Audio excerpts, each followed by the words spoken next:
Welcome to 3D Archery, the colourful and chaotic collegiate kind. University of the Cumberland's unbeaten since first entering in 2018, the second year of its existence, so aiming for an 8th straight overall team title. But they have challenges. Get ready for lots of noise, lots of energy, and maybe an upset or two along the way. It's the 2025 Hotel Planner USA Archery Collegiate 3D Nationals, and it starts right now.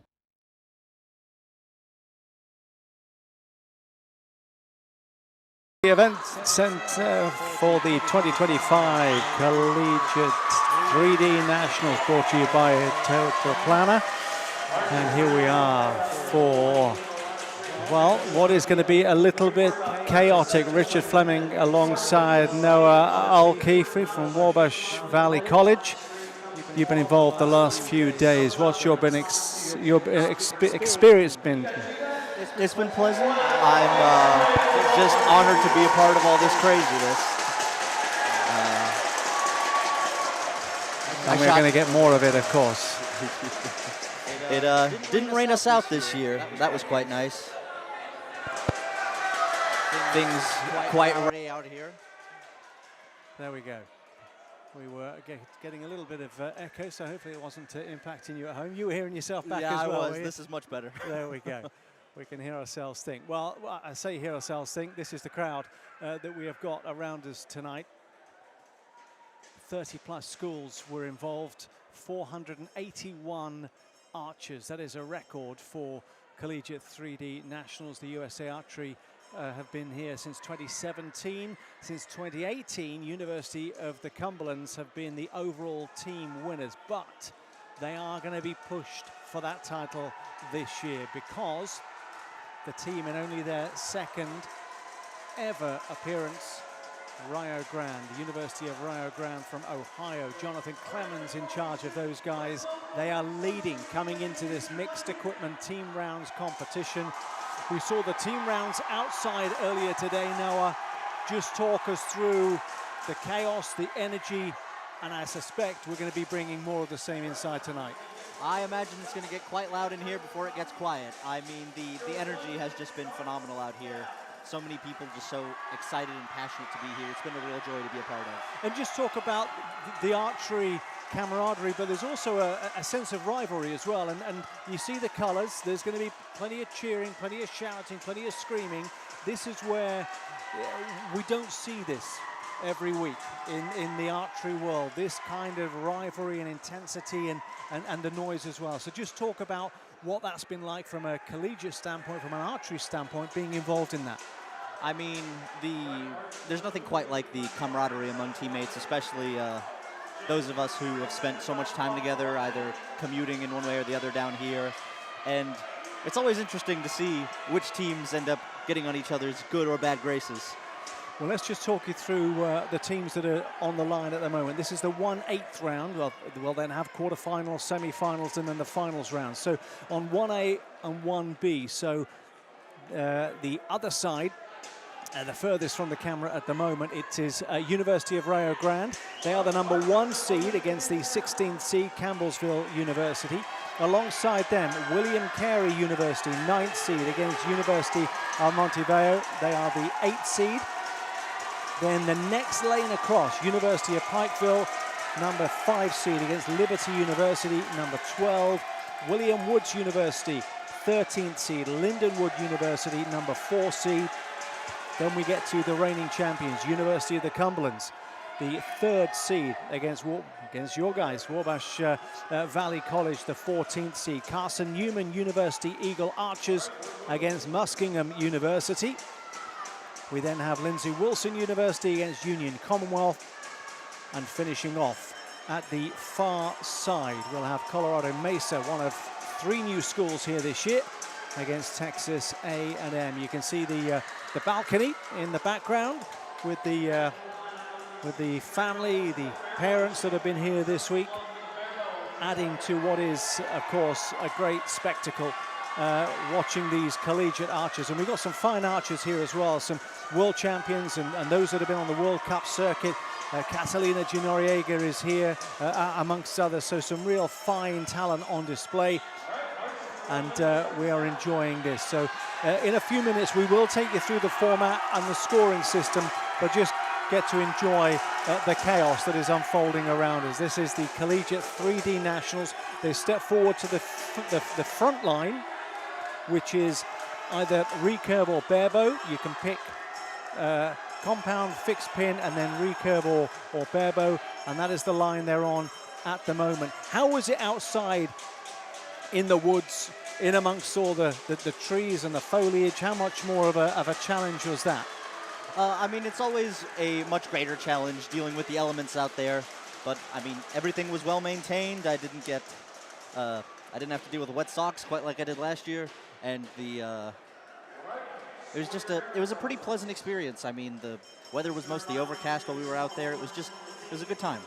We will try and keep you updated with the scores as they occur, and they're just going down to score for the first time after those 3 arrows, 1 arrow each archer on each line, and so we will keep you up to date with the scores, and it is going to get louder as we go through the rounds, and as we're looking around us, we can see Rio Grande are away to our right-hand side, just tucked away in the corner, and they got some of their midriffs bared. I think it's is the way we're going to put it. Texas A&M alongside us. We can see Lindenwood there as well, walking across Muskingum.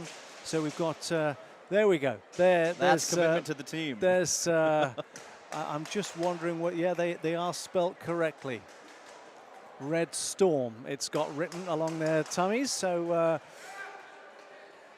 yeah, not much more I can say about that. Can't get more committed than that. Hopefully you're not in the middle of your evening meal on this Saturday night. But thanks for joining us here. We are at the Foley Event Center in Foley, Alabama, and the kind people of the city of Foley have been fantastic as always. And this is what it's all about. We talk about the noise, we talk about the organized chaos, but there's plenty of color as well. And do you guys prepare? Did you guys have any preparations? I know that your team are directly opposite us as we're sat here. How much organization, how much planning went into this trip and everything that it entails? I mean, it was quite the drive down here. Driving through Nashville gets a little rough, but it's always a good bonding experience to drive down here with the team. And I mean, we've been practicing as best we can. I've got some real committed teammates who have just been absolutely killing it.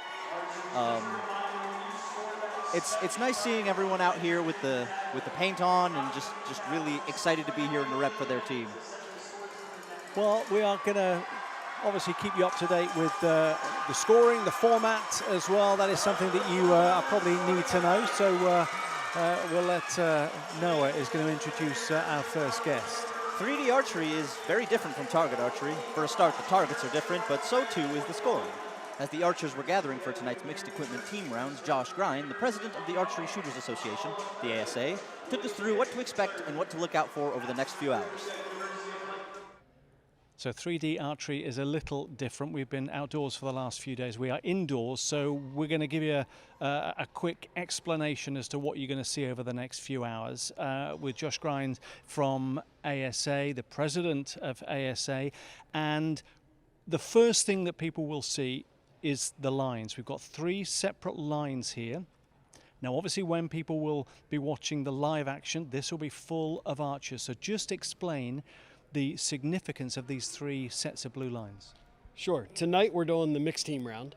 So all the schools are going to have 3 archers. They're going to have somebody who is shooting an open compound setup, a pin setup, which is also a compound, and then they can choose either a barebow or a recurve. So what these blue boxes indicate are the max distances of each one of those divisions. So the line that we're standing closest to here, this has a max distance of 45 yards. That's for your open compound equipment. The next line up is for your pins compound, so they've got fixed pins, no magnification, shorter stabilizers, so they shoot from a 35-yard max, and then we've got a 25-yard max up there for our recurve and barebow for the... Okay, well, let's take a little wander down, and it gets chaotic. It gets chaotic. It gets loud. I mean, it is organized chaos, but it gets chaotic. This is the best event in archery. I think just the noise level in here, my watch will yell at me that we're over 105 decibels, and it'll be that way for the entirety of the evening.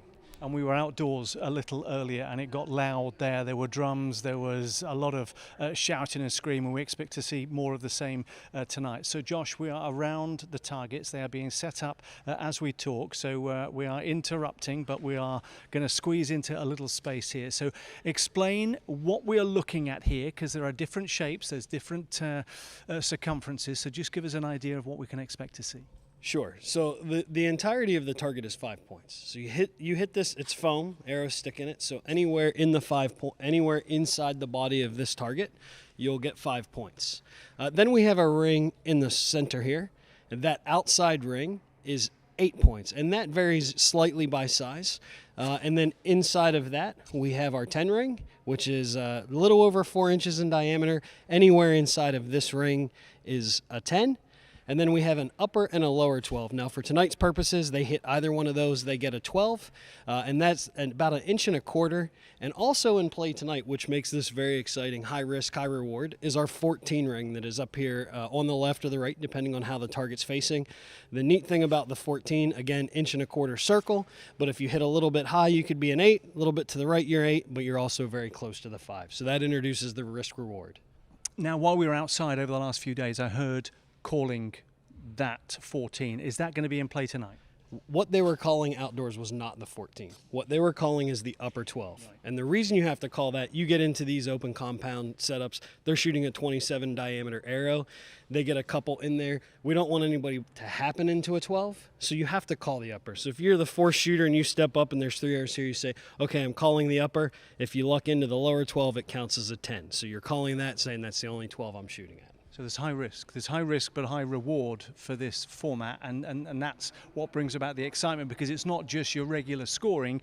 You can gamble, for want of a better word, and you can go for the bigger points. So that again brings that tension that we'll see tonight. Correct.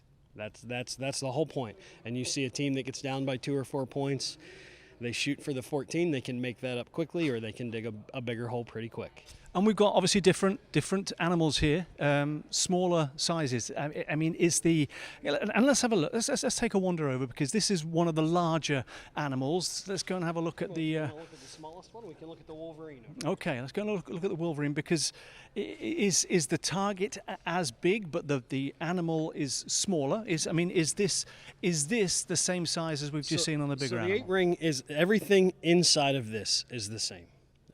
You've got a little over 1.25 inches on your 12 rings. You got a 4.25 on your 10 ring. The 8 ring, I don't remember the diameter or the dimensions of that, but that also is the same. Again, same size 14. Now, what you'll see with this target is you have a little bit of an angle. So that 14 ring's not sitting flat like a paper target or a field target would be. So you could get the arrow kicking off that. You could get the arrow won't necessarily kick off of it. But when you turn that angle, your surface area to aim at is decreased. So just another unique challenge, and imagine what that looks like at 45 yards. It's very hard to tell that. So there we have it. You've got a bit of an explanation and some education there as to what the archers are faced with tonight. Hence why we're going to expect lots of noise and as we said, that organised chaos. So now you know what you're looking at. Enjoy the action.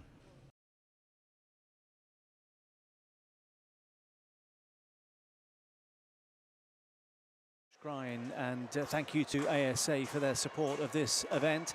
The Collegiate 3D Nationals, they are scoring the second end here at the Foley Event Centre. Richard Fleming alongside Noah Ulke. And Noah, we could be in for a little bit of an early surprise here. 25-21 after the first end, and we will get the updated scores. That Campbellsville University against University of Rio Grande. That 16th seed against number 1 seed with a 4-point advantage. But just give us an idea of how quickly these points can turn because of the system that we've just heard from Josh there.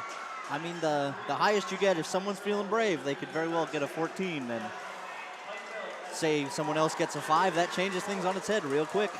You've got to stay on top of things at all times, because at any point things could change out from under you. Well, and I give you some misleading information as well. I went through the entire 16 teams, but of course it's only 8 out here at the moment, and the 8 that we have, Rio Grande and Campbellsville University William Carey, University of Montevideo, University of Pikeville, and Liberty University, William Woods against Lindenwood, and that is your lot. So I'll once they've updated the second end of scoring, which they have now, and Campbellsville still maintaining that 4-point lead, 53 to 49, 2 more ends to go.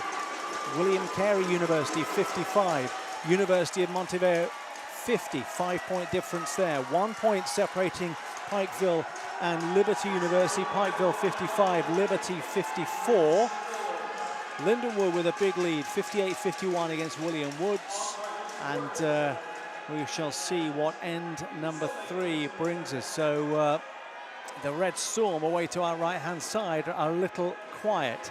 Now, as you can see, they don't stay at the same target. They rotate after that each end, so they are looking at a different target. And how was that out in the field? And obviously this is in quick succession, but when you're outdoors, and we'll take a look at some of the highlights a little later on, just to show people what it's been like over the last few days. But from your standpoint, different distances, different sized animals, slightly different terrain.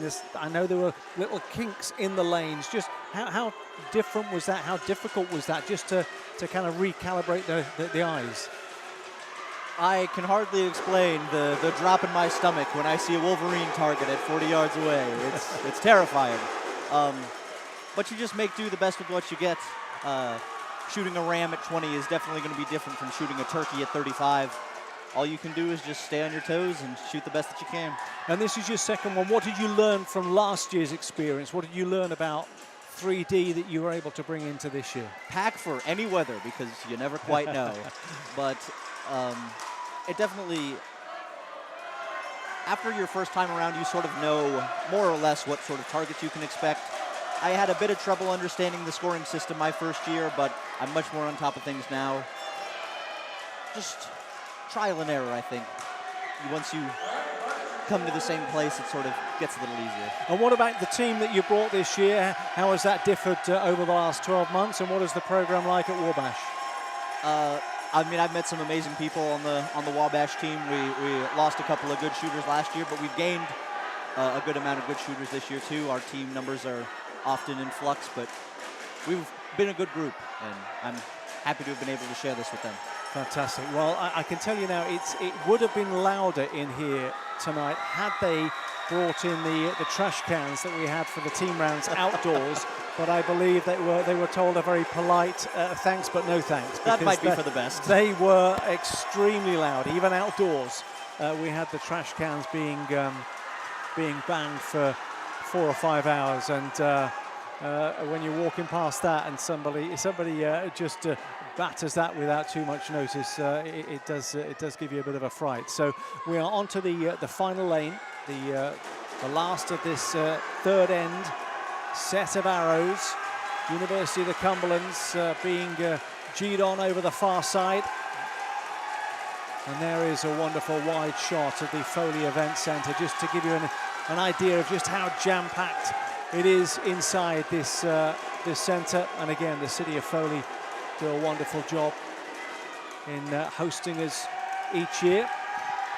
So University of Rio Grande, who had a decent lead coming into this from a overall team standpoint, 161 for University of Rio Grande, University of the Cumberlands 132.5, and then a decent way back Texas A&M with 83. So it really is, depending on the swing tonight, University of Rio Grande, University of the Cumberlands, 161, 132. I mean, I'm not saying it's insurmountable, but I suspect University of Rio Grande would need to get through at least this round to give themselves that cushion, because if they go out at this stage and Cumberlands go all the way, then that could be the University of the Cumberlands retaining their title and winning it for an 8th year in a row. Quite the strike they had there. I mean, Rio Grande's got quite the lead, but at this point, anybody's game, so to speak. Well, here we are indoors, and of course, you've not got the wind or the weather, the climate outdoors, but it just feels more closed in because you've got the spectators here as well.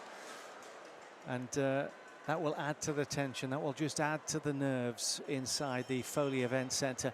And so as they go down to score, we will look to try and bring you up to date. As I say, we'll be heading into that final end. This is the end of end number 3, that 4-point gap between Rio Grande and Campbellsville University. And Campbellsville with Lance Powell, Sidra Brown and Leah Risa, the 16th seeds against the number 1 seeds. Rio Grande have been storming through a lot of the events.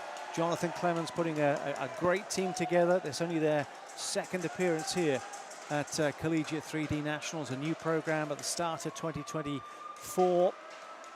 And so this would be a massive surprise if they went out in the early stages here. And that 4-point gap is maintained. It is 80 to 76. 27 points each, so it is literally that first end, which was the 4-point difference, 25 to 21. Campbellsville with the 25, Rio Grande with 21. They have matched each other since then, 28s and 27s, so 80 to 76. William Carey stretching their lead, 87 to 60 against University of Montevideo. 6-point gap between University of Pikeville and Liberty University. That was a 5-point difference in that third end. So the gap from 1 point to 6 points. And then Lindenwood University with a big swing as well. 23 points to 15 in end number 3. So William Woods with 66, Lindenwood University with 81. So this is the 4th and final end. So as you were saying, Noah, it is now all or nothing. So going for those 14s, going for the big numbers. University of Rio Grande have got to pull out all of the stops. That said, Campbellsville could drop a 5, and then there's that swing. You could lose that in one fell swoop. Rio Grande get a 10, Campbellsville get a 5, and there's a 1 point lead for Rio Grande. But the stakes are high here, and the intensity, as you can see, as an archer, when you've only got 1 arrow, you've not got 3 arrows or however many it is to try and get your eye in just the 1 arrow. How much of a difference does that make? I mean, it makes all the difference. I mean, things feel a little bit safer when you have 2 shots after your first, but the pressure's at an all-time high right now. I mean, in here after 2 days of shooting, all this noise, one slip up going for a 14 could lead to a 5, and that's a real game changer. So as you're looking there, Rio Grande on the far left-hand side against Campbellsville.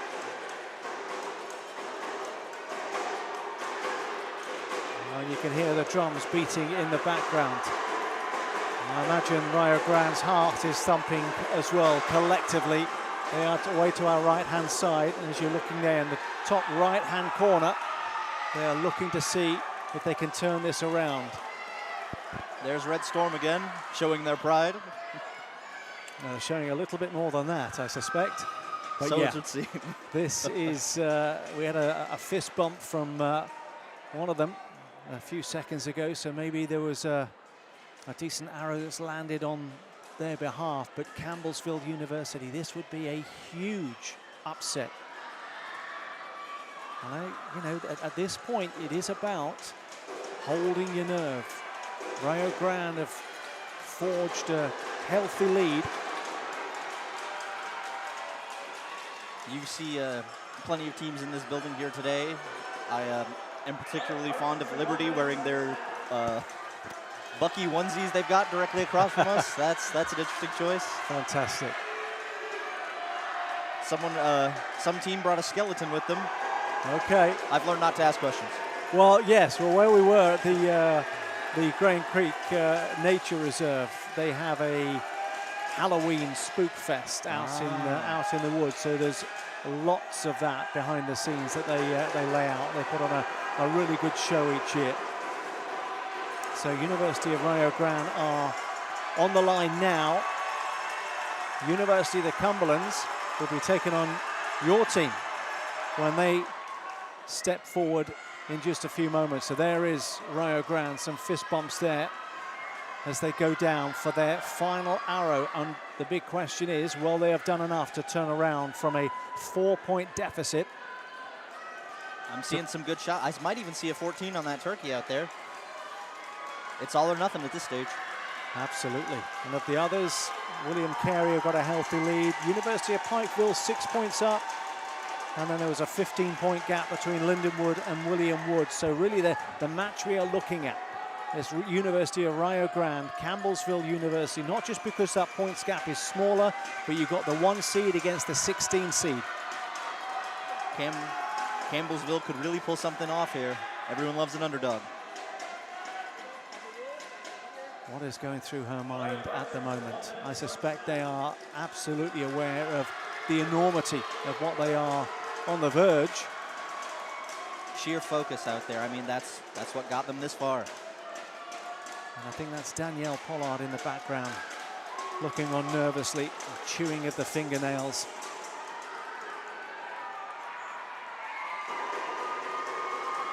Looks like a 10 and possibly pulling a 14 there on that deer. Seeing if Rio Grande, trying to look at their reaction to see if they've noticed first. Rio Grande on the left-hand side there, Lindenwood alongside. They've got a comfortable lead against William Woods University. This their final arrow of the 1-8 round. We'll then have 8 more schools that will step to the line, and we will then confirm our quarterfinals. And I'm trying to see the body language, trying to see any reaction from Rio Grande, but they're going to be heading forward to score. And I'm not sure whether much is being given away. I'm looking away to my right-hand side to see if Rio Grande is kind of hands going up as if they're not too sure. But this could maybe open the door for Cumberland. They've still got some work to do, points to make up, but obviously they've still got their match to come here in the mixed equipment team round. So the noise you're hearing in the background is there's a camera moving around the different schools and getting them to be loud and energetic, and they don't need asking twice. So let's see how quickly we are going to see these scores. 110 for Rio Grande. So that's a big turn for them, their biggest end, 34 points. Wow. University of Campbellsville, have they done enough? And it's all square. 110 meets 110. 34 points for Rio Grande, 30 points for Campbellsville. So we are going to have a shoot-off. University, or the Lindenwood University have got through, 108-86 against William Woods. Pikeville are 115 against Liberty University 106. William Carey University 114. They'll go through having won 114 to 110 against University of Montebello. So we are going to have a shoot-off in our very first set of matches, and it is the number 1 seed against the number 16 seed, the University of Rio Grande, and Campbellsville University, who held a 4-point lead from the first end. End number 2, end number 3, they shared the spoils, 28 points each, then 27 points, and then the 4-point turnaround that was needed by Rio Grande, 34 points. Just when you thought you had the answers. And so we will go through. One arrow, once again, they will go from the 3 lines. We're just getting all the scorecards in from those that have completed. So the second set of 1-8 round matches will have to wait a little bit longer. And Rio Grande team just wandering over to the right-hand side, just chatting with their teammates.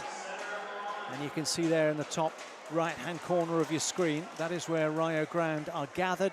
Campbellsville University.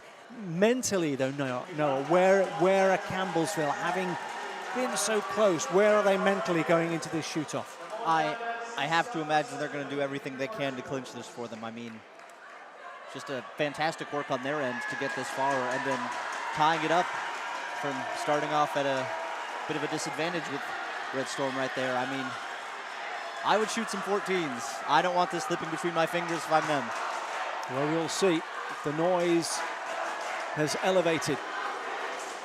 And I think somebody had a decibel meter last year, and it was up at about 110, 115 last year. It gets noisy inside I can only the imagine event it's louder center. this year. They will have felt that they were served a get-out-of-jail card, the team from Rio Grande. And there is Campbellsville University, all smiles.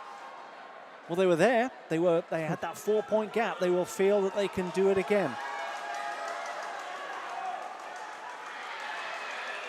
Rio Grande, a sigh of relief. And will they take the opportunity? I can only imagine the nerves out there, especially now with everything that's on the line, and it's just them out there. Well, and that's it. There were 6 other teams. Now it's just 8 other teams. Now it's just these guys. If you thought the pressure was on before, I can only imagine how it feels out there now. My math is terrible. There were 6 other teams, 8 in total. So there's now just 2 teams out there at the moment, and they are in center stage in the spotlight. But of course, this is how it's going to be later on with the medal matches. Math was never my strong suit either. I can barely talk, so numbers or words are not my strength. So here we go. We're getting set for the shoot-off between Rio Grande and Campbellsville University. Rio Grande with Danielle Pollard, Colton Green and Eric Clements. Campbellsville, Lance Powell, Citra Brown and Leah Risa. Rio Grande eyes on the prize out there. The pressure is on. Cumberland's have got over the far side. Cumberland's team have got their cell phones out with the lights as if they're at some concert. Excitement is high. And this is what it's going to be like for the next few hours.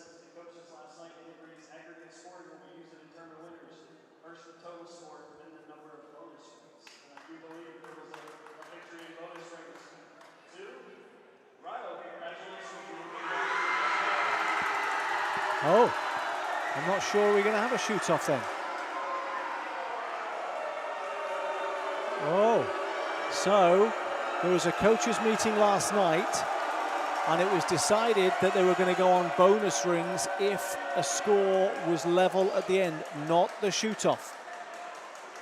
And Rio Grande had 2 bonus rings, and so they go through on the tiebreaker. So that's where you will have heard the boos, there was the disappointment, but obviously the coaches came to that agreement last night. That was at the coaches meeting, that if there were ties within the mixed equipment team rounds, then that would be the tiebreaker. So Rio Grande have snatched victory from the jaws of defeat, and they will go through to the quarterfinals, where they will face William Carey University. Quite the build-up there, but you can't really argue with the coaches. So they are through. Well, bitter disappointment for Campbellsville. They put up an absolutely fantastic showing to push the #1 seed to within a whisker of going out at the first hurdle of the mixed equipment rounds. So it'll be William Carey against Rio Grande in the quarterfinals. University of Pikeville will take on Lindenwood University.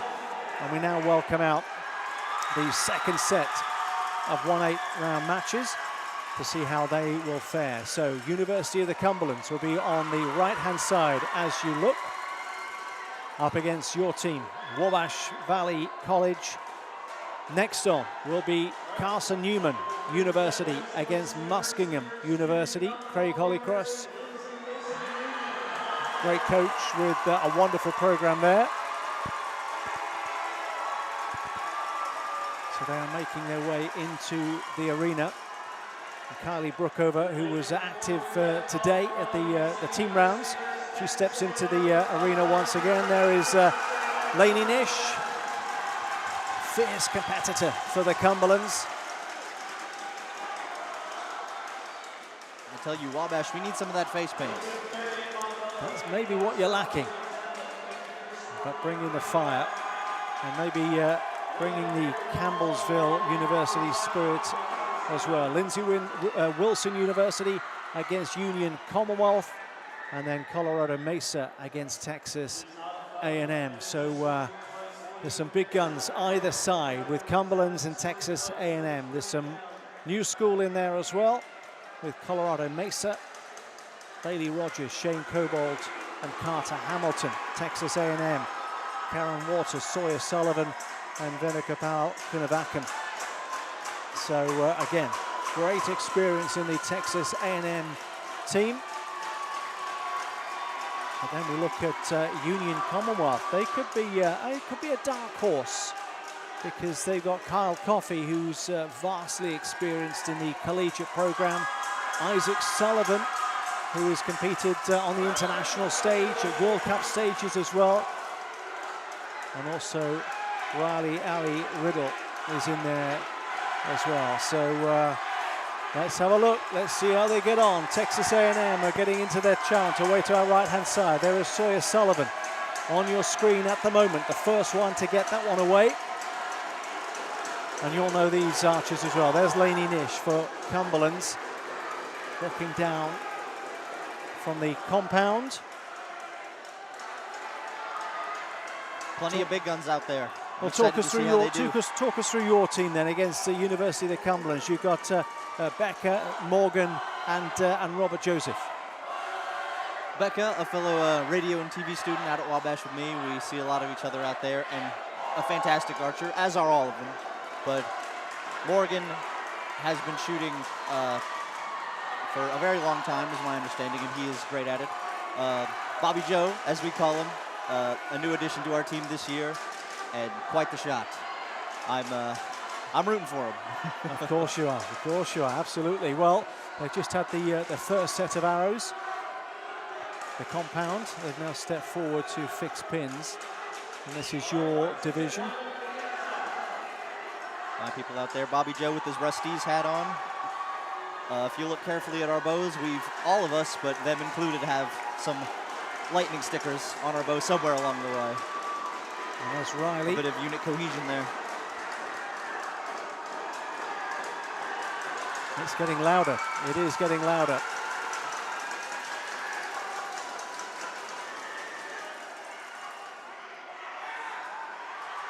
There's Cumberland's getting animated on this near side. It's Lindenwood University. They will be into the quarterfinals, having won 108-86. As they go down to the third line. So this is either recurve or bare bow. That is the team option. Those Wolverines, they'll get you every time. It's getting louder, and somebody sneaked in some implement over the far side that they are banging. I'm seeing cookie sheets and pie tins and all sorts of things going on over there. They're bringing the noise, bringing the atmosphere here at the Foley Event Center. The hotel planner, Collegiate 3D Nationals from Foley, Alabama. And it really is starting to heat up inside Foley Event Center. So we're going to start to bring you a few more interviews that we've had over the last few days. So just bear with us as we get that lined up, because we've managed to catch up with quite a few individuals in the last few days of being here in Foley, Alabama. So over to you, Noah. After the second round of individual competition, Richard Fleming spoke with the extremely busy and versatile Jonathan Clemens. Well, here with a man who wears a number of hats. This week you're wearing the collegiate hat. A few weeks ago you were wearing the international hat. Right. Explain what you're here for and what you've been doing over the last few weeks. So, well, over the last few weeks I've been in Korea. I was in Korea for almost 2 weeks. I come back from Korea, I have a day off, and then I travel 18 hours to get here for Collegiate 3D Nationals. And Korea for the World Paras, and Yep. just talk about that as an experience, and obviously not too long after the Paralympics in Paris last year. Right, so World Championships for us was, pretty incredible. I've been extremely happy with our team this year. We're still in some growing phases in a couple of divisions, but every event, starting from the first leg of the America's Cup to the second leg, both of those events was a personal goal met for me, which that was I wanted to hear the USA national anthem played with our people on the top of the podium more than any other country. And we successfully did that at both of those events, which, you know, for me, that's huge. And then at World Championships, we had compound doubles men, KJ Polish and Ben Thompson won the World Championship, and our Paralympic gold medalist, Jay Tabansky, finished silver at World Championships. And just with LA, I mean, we keep saying around the corner, it's getting closer and closer all the time. The competition, the depth, the quality within the para division just keeps getting deeper and stronger. It's incredible, and you know, even recently we had one of our compound women be reclassified as W1 in Chicago at the para event there. Her and Jay unofficially broke some records that existed. Some of those matches were exhibition matches, so they weren't actually official records broken. But we now have an extremely strong W1 woman added to what will be an incredible mixed team for Los Angeles in 2028. And in addition, we just added Ryan Lindstrom to our men's W1 team, who, again, like an incredible athlete who comes from a rugby background, now shooting archery, training really hard. So I'm really excited on that front, as well as we're starting to see movements in the right direction with our women's compound team. Just both Catalina and Brandy shot some of their best scores of the year at World Championships. They finished 5th as a doubles team. So like over and over again, we see improvements in the right direction. We're headed exactly where I want us to be headed as we go into Los Angeles. And what have you seen in the last 12, 13 months? Because the catalyst is clearly success and medals, whether it's gold, silver, bronze, podium positions, whether it's at Paralympic, whether it's at World, whether it's at the regional level. What have you seen with the success that the US has had over the last 12 to 18 months at those big events? What have you seen in terms of that hunger coming through of, we want some of that as well? Yeah, I mean, not only do they get the push from me, but we have some incredible leaders on the para team, and they push each other. And to me, like, that's what makes a team successful, not just from the coach, but when they're pushing each other and motivating each other to like reach the next level. That's when you see true success. And we're at that point now where our new people are coming in, they're being embraced by our veterans of the para team. We're seeing increases in scores across the board. So I'm thrilled with where we're at. I'm even more excited with where we're headed. And pivoting then, Collegiate 3D Nationals, you've got a team that is still relatively young in terms of the program, but in terms of size, you've got, I think, the second largest team here this year. How's it been for you guys over the first few days?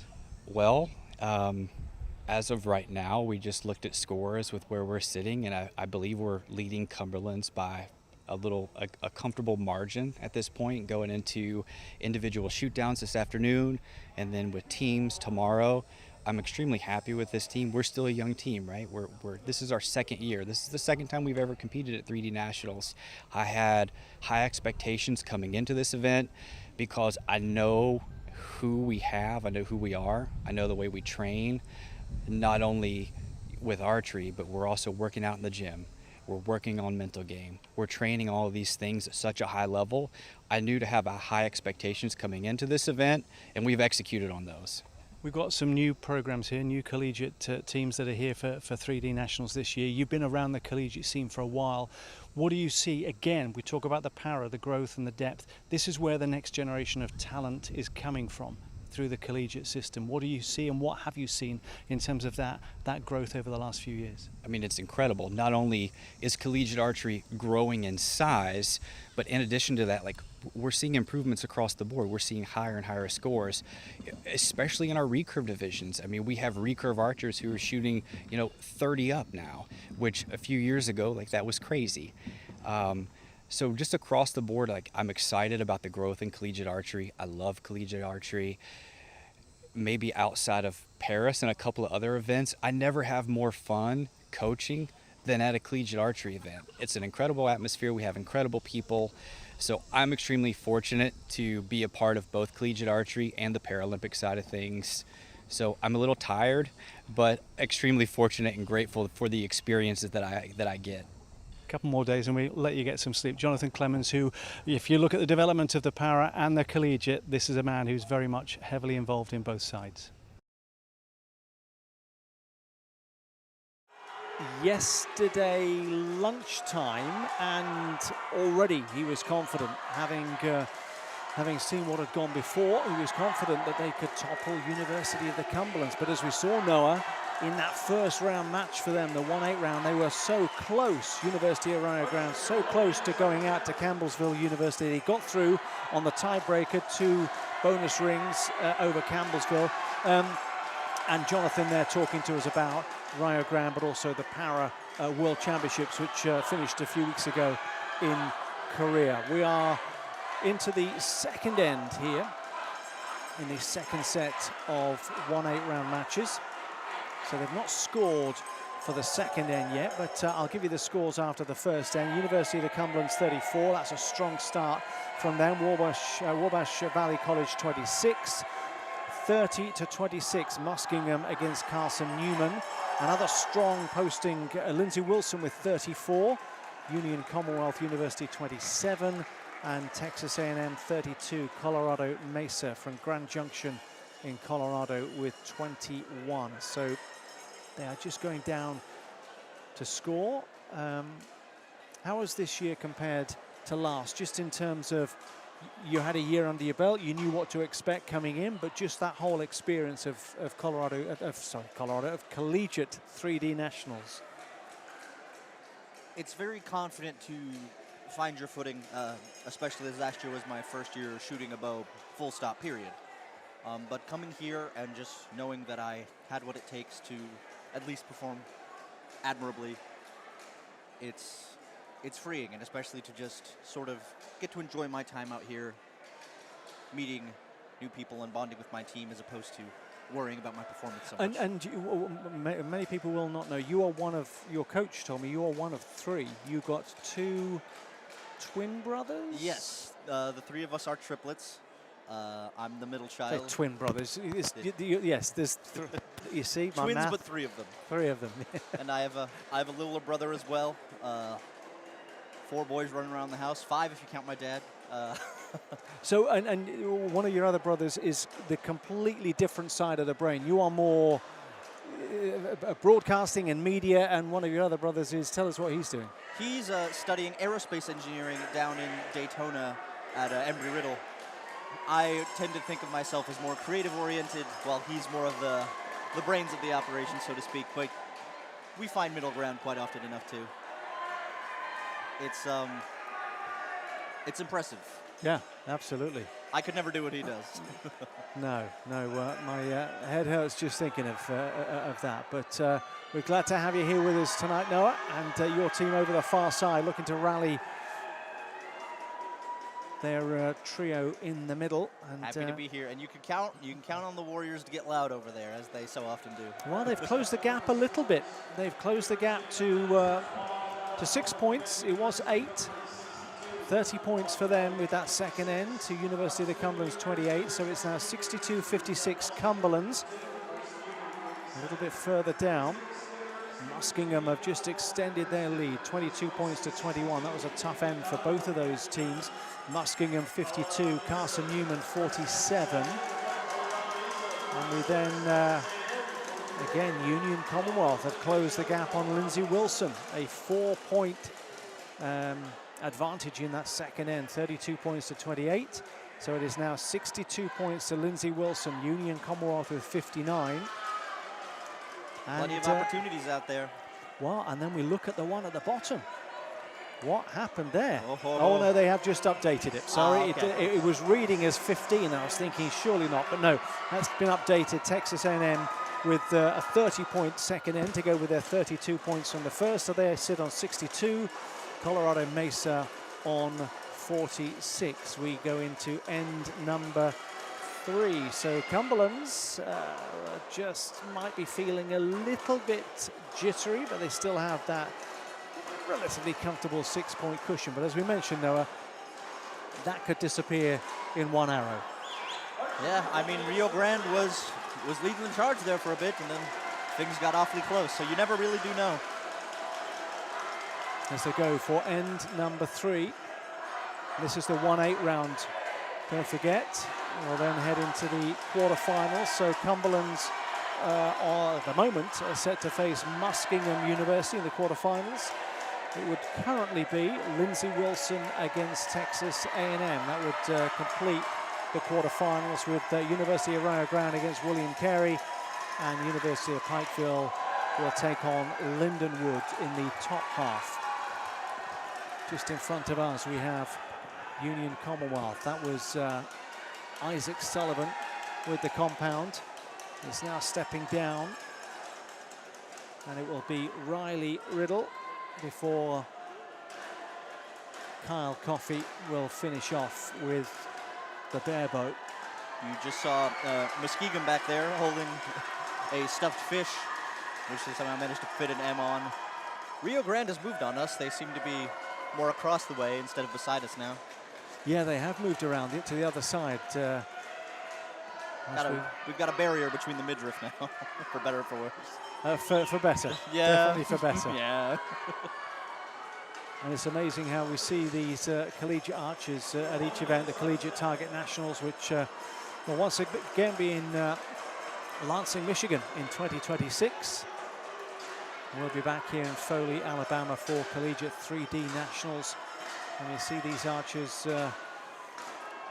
another year older, another year wiser, and still as passionate about the sport of archery. And how much of this helps to grow that passion, because coming to events like this where you are feeding off the energy, where you are around like-minded athletes, how much does this allow you to kind of go back and improve because you're desperate to come back to the event next year?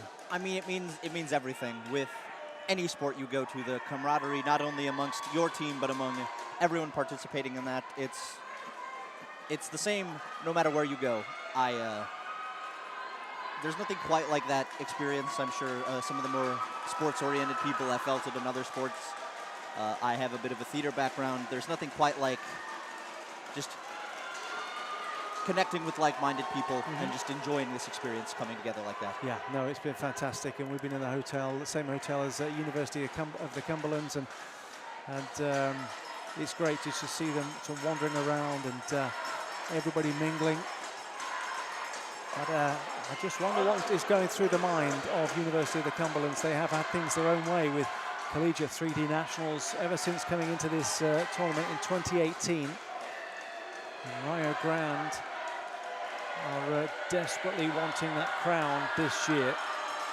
I suspect Chris Stribek at the Cumberlands will have his team coming back even stronger in 2026, and certainly pushing on for, as we mentioned, Collegiate Target Nationals. I'm happy to see that there are some new schools who have joined us here this year. It's always nice to see. Yeah, absolutely. And we'll hear from a few of those in a little while as well. We caught up with Colorado Mesa and Missouri Valley College, so we'll hear from them in the coming moments as they head down to score once again. End number 3. You just saw someone I shot with from the Eagles team today, whose name was also Noah. That didn't get confusing at all. Happy to see some familiar faces out here. Here's our team with the cookie sheets and the pans. Oh, we moved again. Well, and the other thing as well, some of these archers that weren't competing, even some of those that were competing, were shouting themselves hoarse. And I was chatting to a few of them earlier on as they were just coming from the field, the Graham Creek Nature Reserve, and said, look, you're going to be ready for tonight. You're going to go and rest your voice because you're going to have to shout again tonight. So they were putting the effort in earlier today with the shouting and screaming and hollering and getting behind their team, and they're at it again tonight here inside the Foley Event Center, which is, as the crow flies, is about 2 miles from where we've been outdoors over the last few days. And as Noah was alluding to, last year it was absolutely soaking wet. It was a tough experience. I think it's safe to say there was no rain this year, and it was bone dry, perfect conditions. It wasn't too hot, had a little bit of humidity, as you would expect in this part of the country. This year was lovely, but Last year, with my level of experience and all that rain coming down, I lost a good many arrows in that mud. Always a shame. And some of the undergrowth is thick. You don't want to necessarily go looking for it. Let's bring you up to date with the scores after the third end. The third end of 4. Cumberland's have opened up a gap, 32 points to 20, so that is now 94 to 76 against Wabash Valley College. 79-75 Muskingum University. So that is down to 4 points, that gap with Carson Newman. Lindsay Wilson, 89. Union Commonwealth, 81. That was a tough third end for Union Commonwealth, 27 points to 22. Texas A&M going really, really strong, 32 points to 24 over Colorado Mesa, 94 to 70. So there is a 4-point gap in that second match. The others, there's an 8-point gap, there is an 18-point gap, and there is a 24-point gap. So the one that maybe we should be looking at is Muskingum, 79, Carson Newman on 75. So certainly anyone's game at that point. Yeah. There were a record number of athletes competing at this year's Collegiate 3D Nationals. Some of that is due to additional schools involved. Richard Fleming has been finding out the story behind the collegiate expansion. So this year's Collegiate 3D Nationals has 3 new collegiate programs. Let's say 3 new programs. Ashley Teal from Colorado Mesa. You're not exactly a new program, but you're new to the event here. Talk us through your archery journey over the last couple of years. So we actually started with a shotgun team in 2021. We started our archery team in 2022. And then, so we've mostly stayed local, like shoots, state shoots. And then we actually went to the NFA Vegas shoot for a couple years. But we were excited to be joining the USA Collegiate National Circuit this year. It's been a lot of fun so far. Well, talk us through that decision. What kind of triggered you to come to it this year? So it's a whole different experience for the kids. I mean, they get to actually compete with people their age and of their abilities. So I think it's really fun for them to actually communicate with other colleges and kind of see what's around them. What were the expectations? What were you? I know, having spoken to you beforehand, you were appreciating that it was the rivalry, the camaraderie, the atmosphere. What were your expectations, and how's it been? So I've never actually personally been here. I have a lot of people I shot with growing up that have competed here collegiately. So they always told me that it was super crazy, and there's always kids screaming during the shoot-off. So I thought that would be fun for them to experience. As far as shooting expectations, I told them to come out here and have fun. There was no, you have to shoot at least this. I just wanted them to do their best and get the full feel. And what's been the feedback after the first few days? They've done really good. A lot of them shot better today than they did yesterday, so that's always a positive thing to see. Other than that, I think they all said they want to come back next year. So. And I know Collegiate Target Nationals will collide with graduation. That's obviously a huge moment, but this giving you the taste to jump on the collegiate bandwagon and just keep these nationals appearances going? Oh yeah, definitely. We'll be back next year. And what was the reasoning behind, making the leap now, but also, again, what are the expectations for you as a program? Where do you hope to take the program? We hope to come a little bit bigger. Right now I just have myself and one other assistant coach, so not a huge program, but we are kind of losing interest right now as far as getting enough students to participate. So we're just wanting to grow the program. Hopefully one day we can have full teams all the way around. Fantastic. Ashley Teal there from Colorado Mesa, one of 3 new schools here at Collegiate 3D Nationals this year. There you have Ashley Teal from Colorado Mesa University as we wander down for the latter stages of this 4th and final end in the second round of 1-8 matches. And there is Colorado Mesa up against Texas A&M, and they are up against it, 24 points, the difference. I saw one of the, I believe one of the Texas A&M shooters with a blinder on, although hers was hanging from her hat. Mine is a little less flary. I just use a piece of Scotch tape and put it on my glasses. Whatever works. Whatever the budget stretches to. Indeed. Yeah, there we go. But it's got to be a bit of a shock for these archers out here to be on a solid, even playing field, especially compared to what it was like outside, where you have to take elevation into account. It was mostly flat areas out here, but my first shoot of this season, there were some involving hills where you had to shoot down and then up, and then it's probably a little bit simpler to be on flat, even ground, although during 3D you're not necessarily used to that. Well, and this, I mean, I wasn't watching where I was going, but walking through the lanes yesterday, and there's quite a few tree stumps, old tree stumps that have just been left just a couple of inches above the ground, which I managed to almost trip over. But we had a couple of close calls.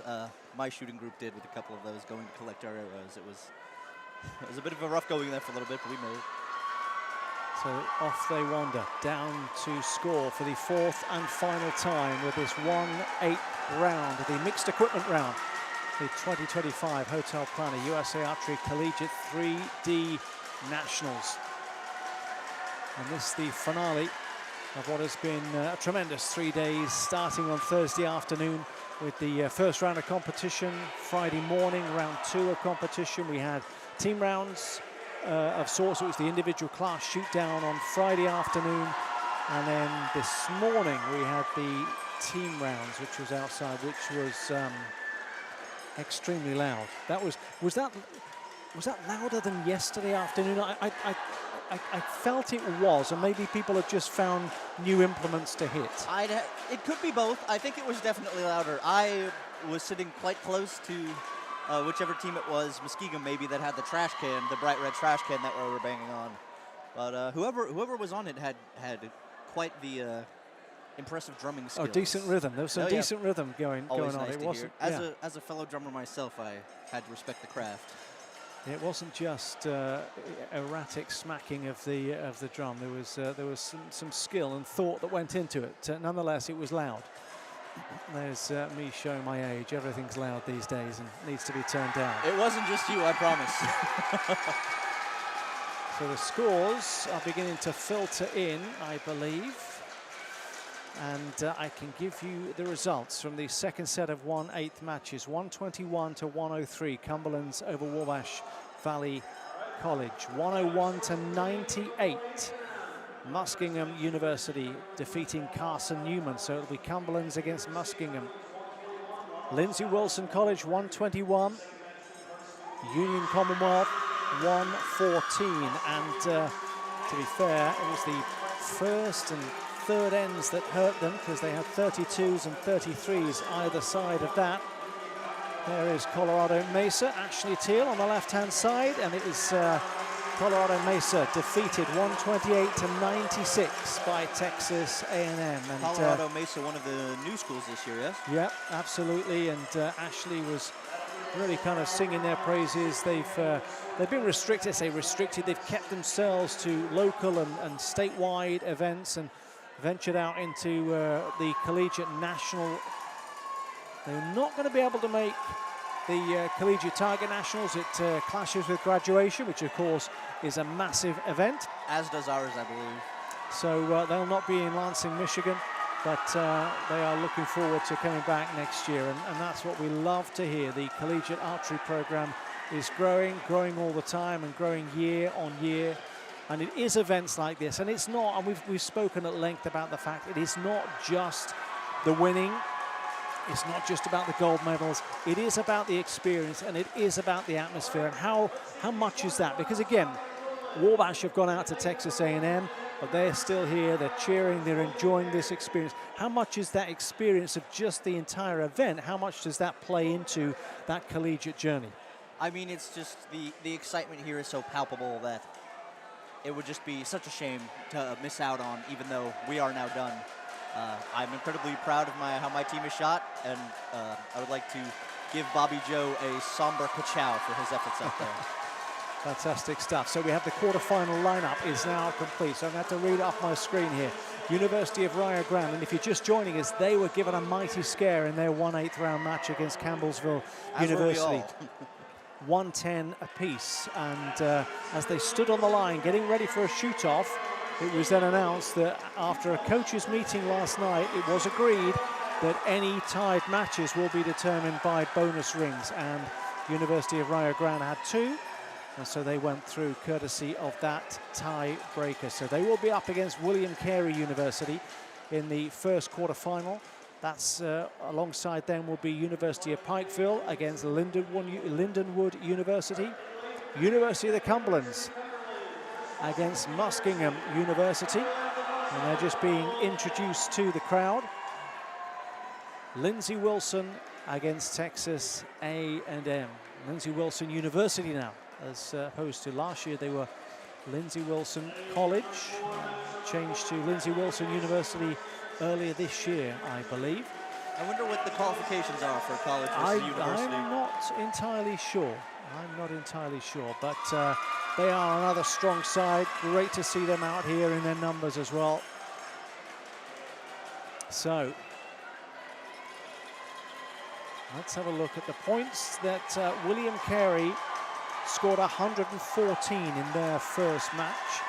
University of Rio Grande, 110, but they got off to a jittery start, just 21 points, Rio Grande on their first end. Then they went 28, 27, and the much needed 34. That gave them the 4-point swing that they'd been trailing by from that first end to level things up, and they squeezed through courtesy of that tiebreaker. So you take end number 1 away, and maybe that was just that early jitters, the early nerves. Got to imagine they were high. I mean, one end can make all the difference. I'm looking at these first matches, and the big score, 128, Texas A&M. They got the largest score. I'm trying to see who got anywhere near that. Cumberland's and Lindsey Wilson both with 121. That's from the second set of 1/8 matches. As we get underway for the quarterfinal round here at the Collegiate 3D Nationals. Lady Nish once again focused, looking down the lane. This is the first line. This, as we mentioned earlier, is compound. There is Texas A&M looking on, and they'll be quietly confident, having seen their team performing majestically. But they're up against Lindsey Wilson University, and there was only a 7-point difference between the two. 128 for Texas A&M, Lindsey Wilson with 121 from their opening matches. So if your teammates, do they stick around, and who do they cheer for? Who do you cheer for when you've gone out? Who do you get behind? I think that may very well be down to personal preference. I imagine my team is around here somewhere. I don't have my eyes on them just now, but you see Karen Waters here for Texas A&M, and I was talking to her yesterday, and she's a fantastic character. And she is an engineer. She is studying engineering, and she has designed an adaptive piece of equipment. I said, is it legal? She said, yeah, it's legal. I'm going to get it patented. And so I need to get a bit more information. It's for the bow, and so maybe keep an eye out on that over the next few years. I needed to get a few more deals. I was very kind of sketchy. I was walking past, and she was kind of explaining to me, but that is Karen Waters, who is studying engineering, and she has designed a little tool, a useful tool for archery. So I imagine her and my brother Wyatt would get along just fine. Yeah, but she's fantastic. There's some great personalities, and Karen is one of those. As they get to the third and final line, and again, bare bow or recurve. We had compound, fixed pins, and now bare bow or recurve. And then we have Sarah. I found my team again. They're behind Muskegon now.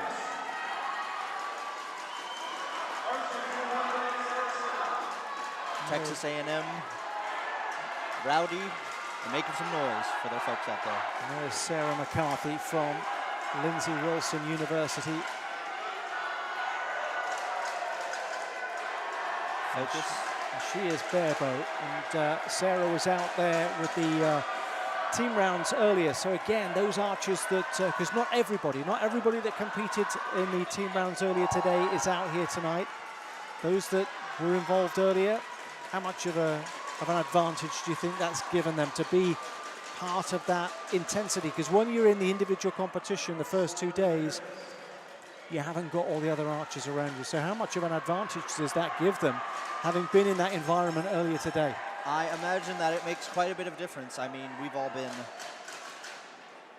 a great many of us have been in this sort of shooting environment around these similar people, honing our craft, so to speak, for the past couple of days, and I imagine the addition that makes is not negligible. You were talking about face paint. Here we have UPike, University of Pikeville, and there's one young lady there who has absolutely gone to town on the face paint. Is that something that you're going to take away? You talked about maybe that's what you were lacking. You're going to take away this year and maybe have a little bit more face paint for 12 months from now. I certainly hope so. There's plenty of black and red happening on the stands already, but I wouldn't mind seeing a little bit more coming from our side of the thing this time. Well, there is the Red Storm once again. Speaking of black and red. There we have it, the Red Storm. And again, apologies if you are eating at home.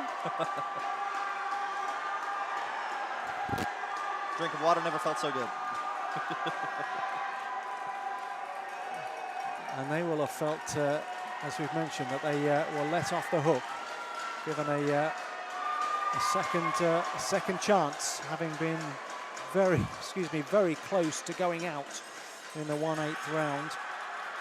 I shot with the gentleman with the R on his midriff. I shot with him at a previous shoot this year at Rend Lake. Glad to see that he's still here and around and enjoying shooting. Fantastic. Well, look at those scores from the first set of arrows. University of Rio Grande 32, William Carey University 32, and this is an absolute monumental. University of Pikeville 36, Lindenwood University 34, Muskingum 29, University of the Cumberlands 28, and then we'll update the scores because at the bottom it is 25 apiece. Lindsey Wilson and Texas A&M. So 4 matches going on at the moment for these quarterfinals. There's 1 point between Muskingum and Cumberlands in one match, 2 points in another, and then the other 2 matches are all square. 32 each and 25 each as we go into end number 2. And there's some big scores in there as well. Pikeville with 36. I'm not sure we saw a 36 in those first round of matches. We saw 34s. I think we saw a few 34s. I don't see any 36s. That's the highest we've seen so far. Texas A&M, who lodged the largest total, 128 in the first round of matches, pegged back to 25. They didn't get anything lower than 30 in their first match. Quite impressive. 30, 32, 32, 34, but they start with a 25. So, again, you haven't got the conditions that you get outdoors, of course. You haven't got the wind, you haven't got the rain, you haven't got the weather that could impact, but there is, again, there is that mental side. There's the crowd, there's the noise, much louder in here, and that's going to play a part, Noah. Absolutely. I mean, despite the elements working against you outside, it's quite tranquil out there when you're outside. But in here, there's noise bouncing all over the place, off the walls, and I can only imagine the stress that causes. What goes into the preparation for your team, knowing that they're coming into this kind of environment? Did you prepare for the noise, for the energy, for that intensity? I think the best you could do is just make sure that you've got your basics down. So practicing as much as you can with 3D targets at varying ranges, getting used to the elements outside. But I will say it's harder to prepare for all this noise and all the hustle and bustle compared. There's a great shot there of University of Pikeville's Nate Harper. who introduced himself to me a couple of years ago because it was being chanted. It wasn't him pushing it upon me. Nate the Great. Nate the Great, they were chanting as he was Fantastic.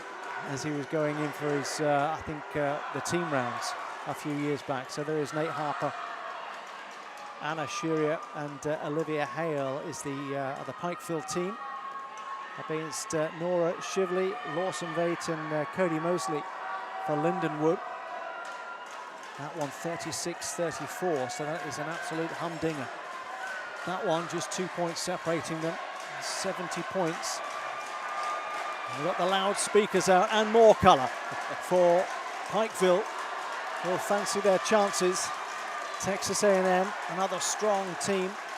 University of Rio Grande, Cumberland's, William Carey. I mean, again, we're getting down to just who's going to be the one that makes that mistake, who's going to be one that takes the risk and falls short or comes good in this format of the sport with 3D. The pressure just keeps getting higher and higher, and I don't know who, but I reckon someone will make a mistake sooner or later. This is the third line of the second end, and this is how loud it is at the moment. Texas A&M going through their routine away to our right-hand side. As we catch a glimpse at one of the targets. In between the Wolf's legs, and there's that Wolverine that I've been talking about. Back to Pike with the face paint and the megaphones. They've got the megaphones. There's a couple of them with their megaphones as well, just in case we can't hear them. You can never be too careful. It is outrageous. Just as if things weren't loud enough in here already. So they go down to score for the second end, and I mean it's exhausting. It is chaotic, and we are trying to keep you up to date with all the scores as they go in, and we're keeping a look around at all of the action going on around the outside as well. There's lots of colour, lots of noise as well, and as we said, it's chaos. It's organised chaos, but it is slightly chaotic.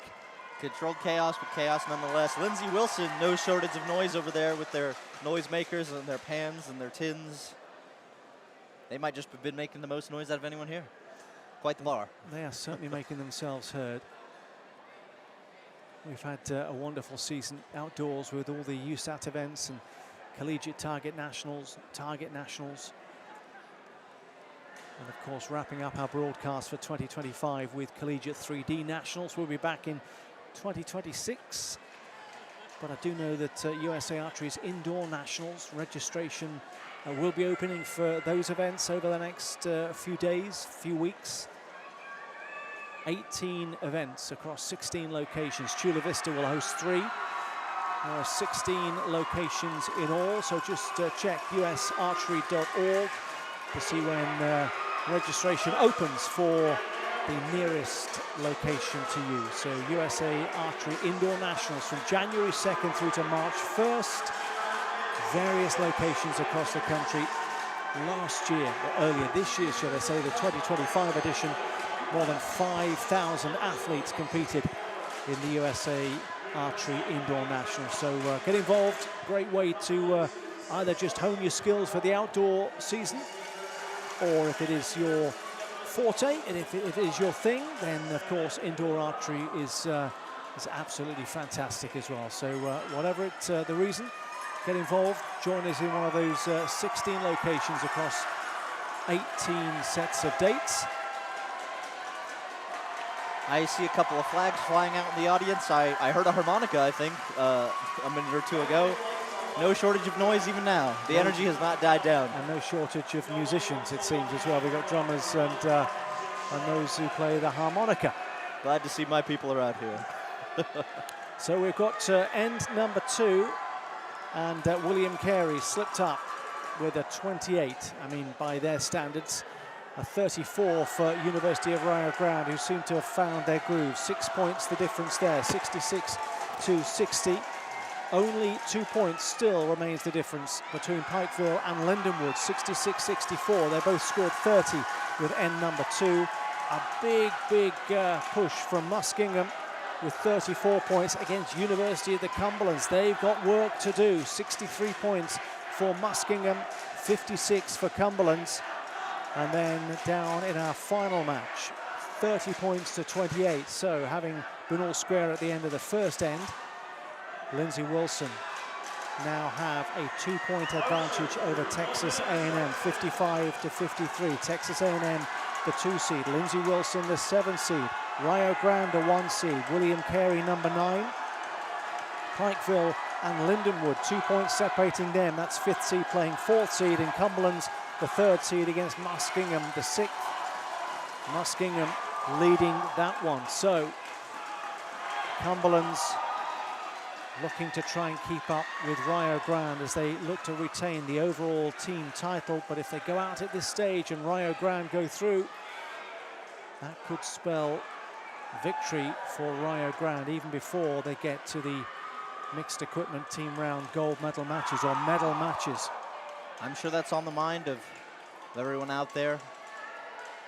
Quite a lot of pressure to keep the winning streak alive from our previous days. And well, and what's the tactic, Noah? Because they're at end number 3, and the gap is let's have a look. The gap is 7 points between Cumberland's and Muskingum. As you say, that could turn in one arrow. Do you take the risk on end number 3? Are you still a little cautious? Do you try and match Muskingum and leave it to end number 4? What is the tactic, knowing that you've got a 7-point gap? Do you throw everything at it as soon as you can? I think at that point you really have to put your back into it. I mean, on a 7-point gap, that can change very easily, but that's also no short change either. So I say you throw everything you have at it and see what you can do. Well, of course, Muskingum, all they have to do is match Cumberland's. And I suspect that is what they will be trying to do. So they've got most of them, the fixed pins, have got the second line complete. Quite the shot on that Wolverine just there. An 8, I believe. So I can't quite make it out. And Muskingum trying to G the crowd up a little bit. There we see the Rio Grande. They've got a bit more of a spring in their set with that 6-point gap with William Carey University. Quite the energy out there. Interesting choices being made, I'll say that. Down to line number 3. The noise is up, the pressure is on. Let's see how they do.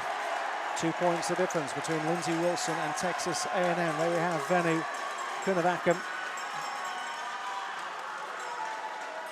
His experience within the collegiate game as well. Collegiate target nationals, last year he was switched to barebow. His recurve, he was switched to barebow about a week before for the good of the team, and he went and set some new national collegiate records and came out as top seed, and really was performing superbly. Quite impressive, especially for a week in advance. There's our engineer out there, who I noticed with the blinder earlier. Looking along the line. Cumberland's and Muskingum. Back to Venu Kunavakam with points to make up.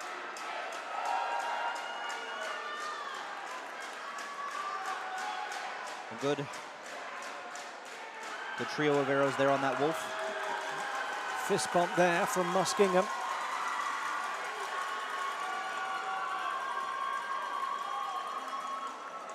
As they go down to score, and this will be telling. A couple of close calls on that turkey you saw just there. Some of the lines in this light are a little hard to make out from here, but we do what we can. Have the Cumberlands done enough to close the gap? Same with William Carey University. There's a 6-point gap. And just the 2 points in the other 2 matches. Pikeville leading Lindenwood, Lindsay Wilson leading Texas A&M.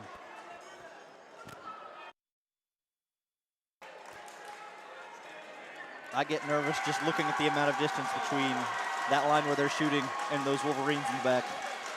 Those turkeys are no slouch either. And you saw there they were crouching down, so there may be a few close calls. Crouching down to try and get some scores.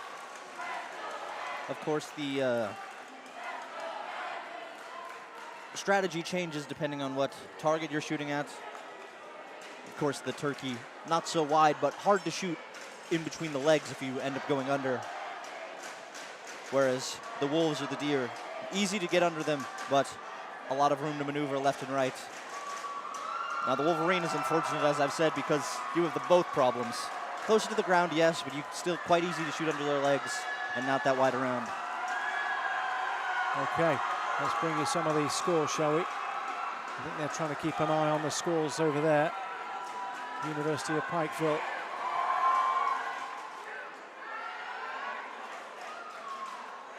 There seems to be some conversation being had. Texas A&M.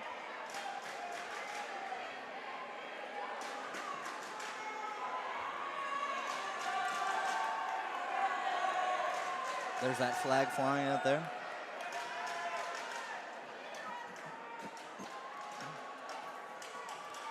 Trying to see if all the scores are in. They are. And that 2-point swing has been confirmed by Texas A&M. They've got the points back. It is 85-85 going into the final end. Pikeville have reached 100. Triple digits. Wow. Quite the ends for them. They've gone 36, 30, and 34. The fifth seed with 100 points, leading Lindenwood on 92. Rio Grande 98. William Carey 84. And then Cumberland's, I'm trying to see if that Muskingum score has been updated. It has been updated now. So they've got a further point advantage over Cumberland's. 91 plays 83. Muskingum leading the number 3 seed and defending overall team champions. Laney Niche, I believe, getting some love from the crowd out there. So the one to watch here is Lindsey Wilson University, Texas A&M University. Augusta Burt, Seth Pipes and Sarah McCarthy for Lindsey Wilson. Karen Waters, Sawyer Sullivan, Venugopal Kunavakam.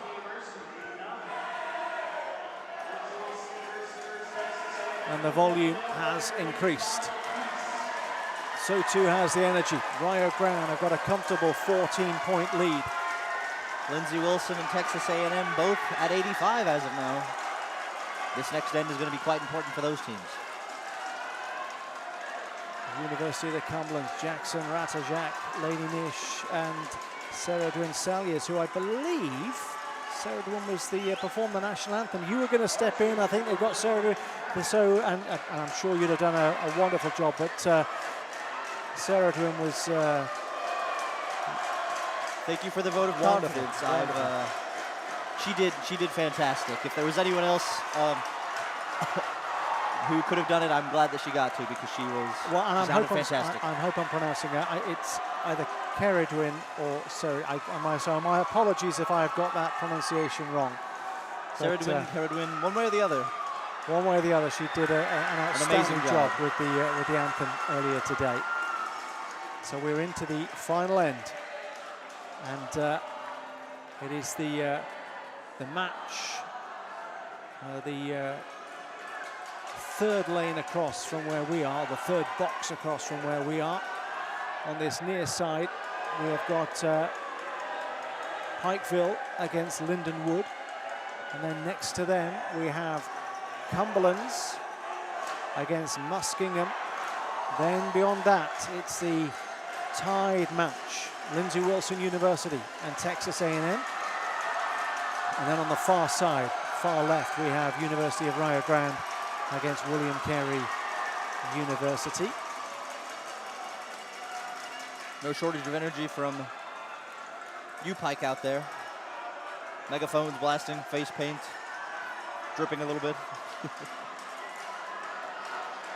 And it's a little cooler. Well, I say a little cooler inside here. Imagine if you stood close together as they are, jumping and shouting and screaming. The temperature rises pretty quickly. That body heat's got to be killer. So the second line of the fourth and final end. Cumberlands are staring at defeat. An exit. And we will then know the semi-finals. At this point, it would be Rio Grande against Pikeville. That would be an almighty tussle. And at the moment, it would be Muskingum against, we don't know, Lindsey Wilson, Texas A&M are all square.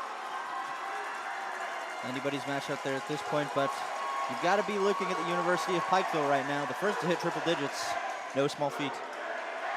Yes, after 3 ends, they hit 100 points. 36, 30, 34 points they've gone. Seems a little bit of a cheer off happening between, I believe, Lindsey Wilson and Rio. Cumberlands with a big cheer after that set of arrows, or that's arrow, should I say, just a 1 arrow each line. Bearing in mind they've got an 8-point swing, they will need to turn around. Lindsey Wilson University with Sarah McCarthy. Excitement palpable in here. Focus in the eyes. Lindsey Wilson, no shortage of focus, no shortage of noise.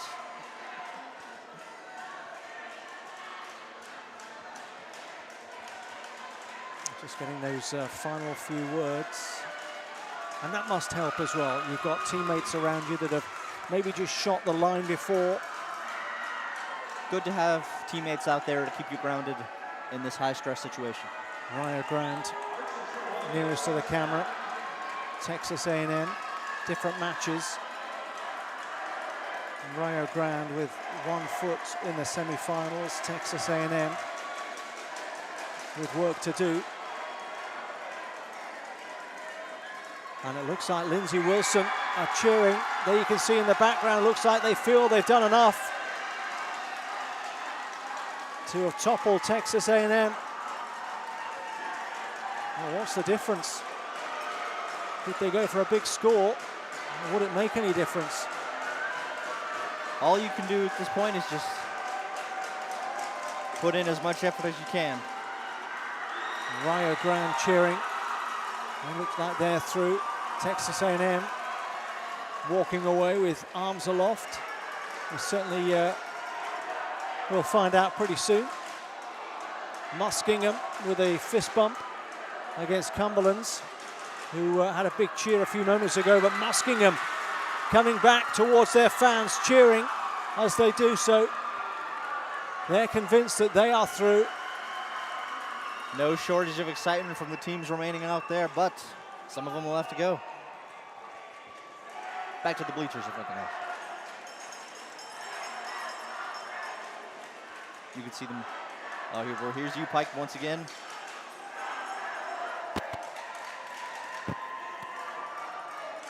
Seems to be some deep conversations happening out there, making sure that everything's as good as they thought it might have been.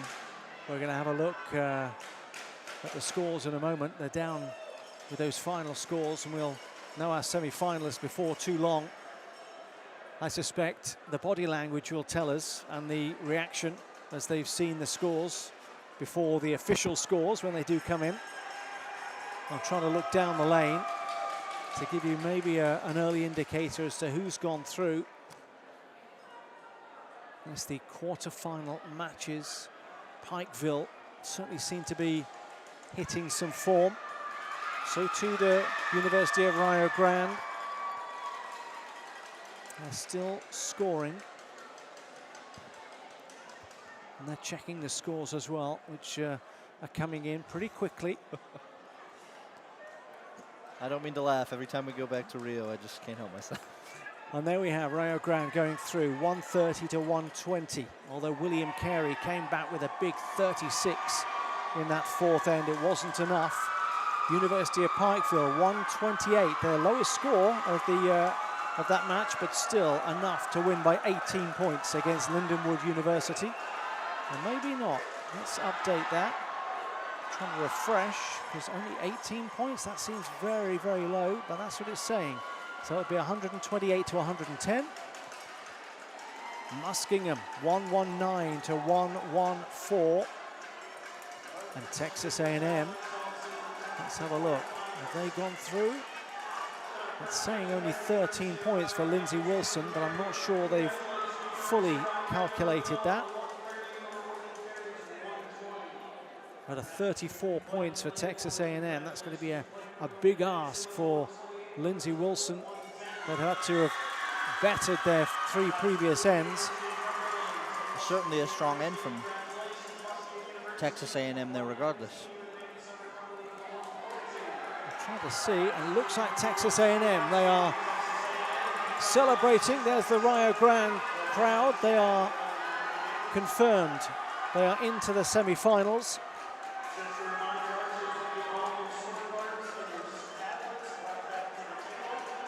And it looks like Texas A&M have gone through against Lindsay Wilson University. And they will take on Muskingum University, and then we will have a clash between the University of Rio Grande and University of Pikeville. So University of Rio Grande, having been given a scare in the 1/8 round, come through with the most points from those quarterfinal matches. 130. The next best was Pikeville with 128. And then 119 for both Muskingum and Texas A&M. So we are getting ready for the semi-finals here. Rio Grande certainly seeming to have found their footing and hoping to avoid any more scares like they did at the start of today. Absolutely, absolutely. So we're getting set. The fist bumps are going round. We're down to the final 4 here inside the Foley Event Center. The Collegiate 3D Nationals brought to you by Hotel Planner. And just getting set out in the middle once again. Nate the Great is right in front of us from University of Pikeville. And they will be taking on the University of Rio Grande. Certainly hard to argue with those results.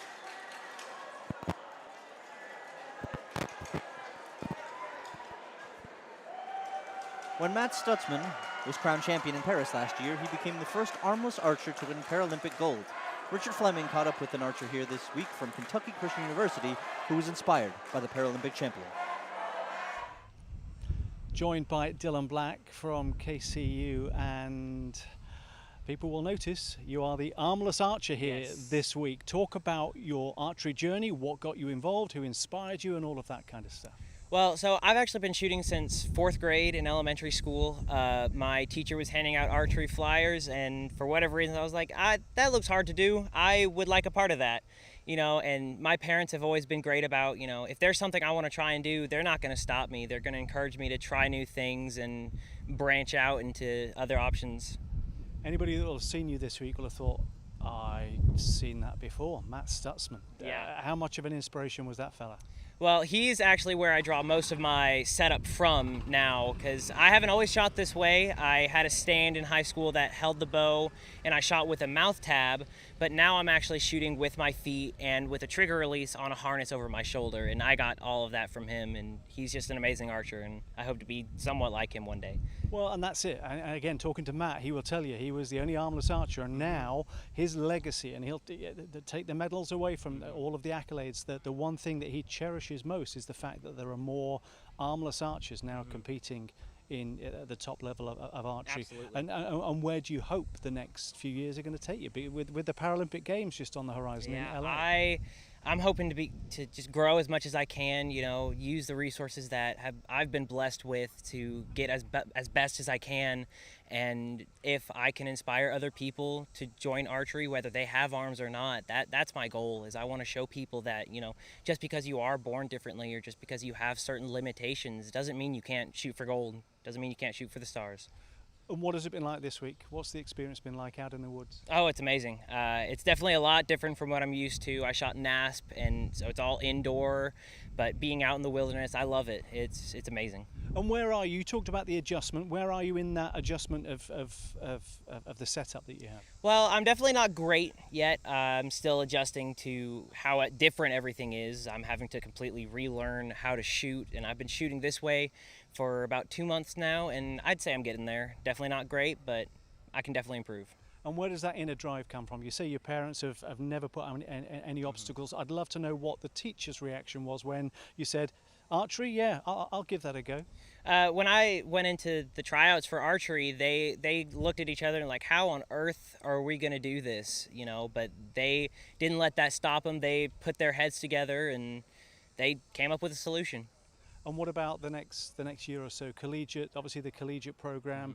What are your hopes? What does your map look like in terms of archery progress? My hope is to compete. You know, right now I'm shooting absolutely, and I'm shooting in competitions, but I want to be among the top contenders. And you talk about people that inspire you, and obviously you're looking to inspire others. So you're looking to. This is a long journey. This is not something you're kind of picking up and putting down. This is something you want to compete at the highest level. Is that what we're hearing? Absolutely. And so, what does that look like over the next few years? Hopefully, just improve as much as possible and just get people to notice me. Dylan Black, I mean, fantastic, absolutely phenomenal, an inspiration to us. And you'll have seen him out on the range over the last few days at Collegiate 3D Nationals. And Matt Stutzman, he's coming for your titles. The 2025 USA Archery Collegiate 3D Nationals is sponsored by Hotel Planner, the official reservations partner of USA Archery. With more than 1 million hotels as well as about 40,000 direct hotel partners, Hotel Planner can help find the perfect place for your next archery trip. Welcome back to the Foley Event Centre.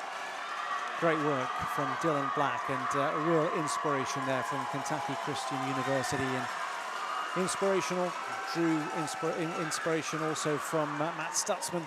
I was fortunate enough to be in Paris last year for the Paralympic Games and saw that performance from Matt and Jason Dabansky, of course, 2 gold medalists from a little over a year ago. So we look forward to seeing more of Dylan Black in the coming months and years as he looks to emulate the great Matt Stutzman. We are underway here, the semi-finals. They're just down scoring for the first time.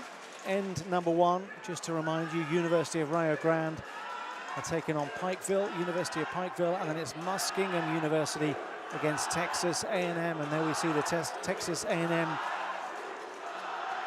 supporters, of course, have been archers this week, student athletes, and there we have Pikeville getting behind their team as well. I recognized an A&M shooter that I shot with in the coming days. Brandon out there celebrating with his team. No shortage of energy from all those still involved, but especially those still in the running. Well, and there's no shortage of talent either. And as someone that is relatively new to archery, how much do you pick up? How much do you learn from the others? Because I know it's a community where everybody is prepared to share. They're prepared, your rivals, when you're in the lane, but they're prepared to share tips and tricks and hints as to how you can improve. So what did you learn over the last few days? I mean, it's been incredible. Everyone's been so friendly, especially when I found myself perhaps floundering a little bit in direction, especially my first year of shooting 3D. It's so nice to be able to compartmentalize between during the shoots and off the shoots. Just people were so nice, keeping me pointed in the right direction when I was a little bit lost on where to go and explaining to me the scoring system for the 500th time. It's just a group of nice people out here, which is always fantastic to see. Well, let's bring you up to date with the scores, shall we, from that first end in this semi-final of the Collegiate 3D Nationals. University of Pikeville have got a 2-point advantage over University of Rio Grande, 34 plays 32. There's a 3-point gap between Muskingum and Texas A&M. Muskingum 32, Texas A&M 29 as we head into end number 2.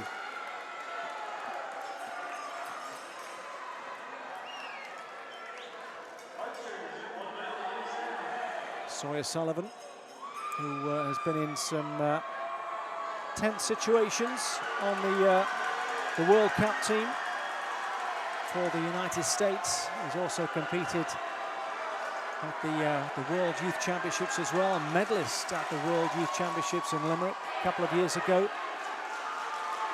As we get Nice underway. shot.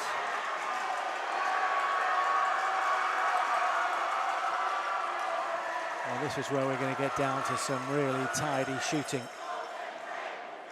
The big guns are certainly out, but you've got to, wondering if perhaps the physical side of things might begin to take a toll here soon. Well, yeah, and some of these have had a long day out in the field. University of Pikeville getting behind their team. Muskingum,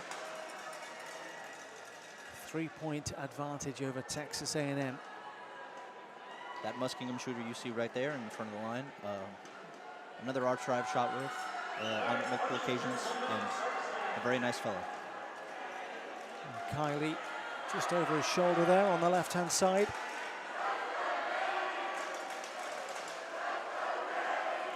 And those that weren't involved in the team rounds as such were still practicing. There's some practice bails off to the side. I noticed a few of these archers, knowing that they were going to be stepping inside tonight, didn't want to go an entire day without having some form of practice, even though they knew that, even though they were practicing outdoors and having to step indoors for this evening. Practice certainly can be tricky that way. You want to do just enough so that you find your feeling, but not so much that by the end of your shooting time, your arms are starting to give out on you. There's the Texas A&M crowd and Union Commonwealth. Looks like they might be getting behind the University of Pikeville. They seem to have forged a team over there. Just trying to see who's cheering for who. Muskingum right alongside Rio Grande as far as the crowd is concerned. And here is Danielle. Oh, sorry, should I say? This is, I think, this is Olivia.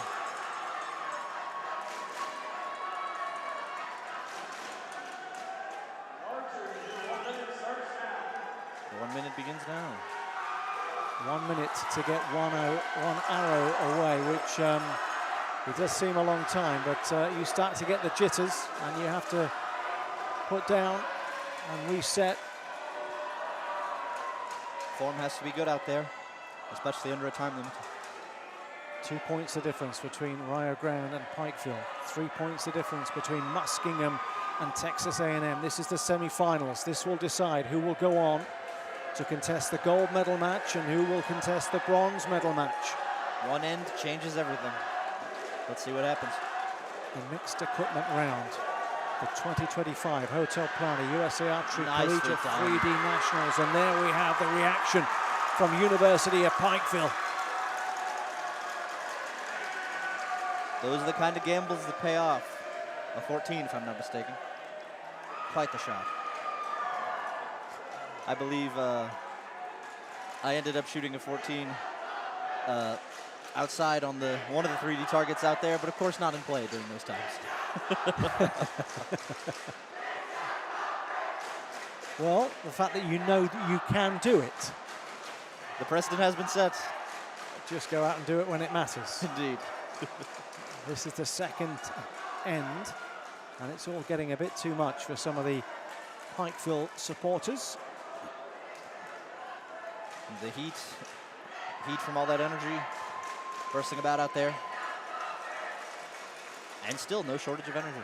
And it'll be interesting because obviously this is a real tussle. Pikeville against Rio Grande, and whoever gets through that, they may be, as you said, Noah, they may be a little bit mentally exhausted, and then whoever they come up against in that gold medal match, if they've not been through such a mentally exhausting match, then that could be a factor when it comes to that gold medal match. But I suspect you'll be going on adrenaline as well. So 3 points the difference between Muskingum and Texas A&M, and that was after the first end. We'll see how things fare after end number 2. as they're just wandering back. Always best to remember, it's a marathon, not a sprint.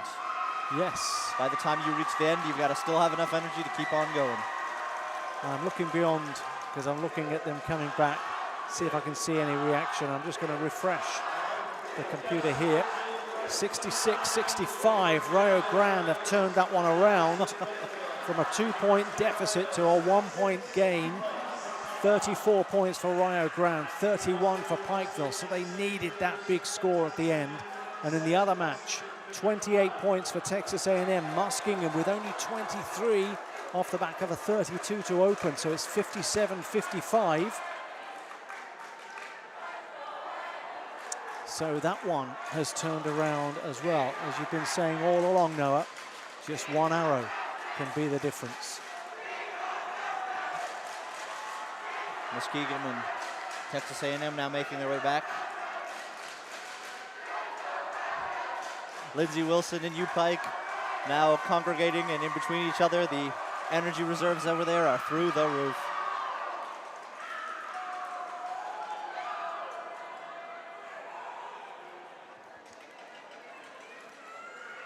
Things getting a little tasty as we head for end number 3. Halfway through our semifinals now.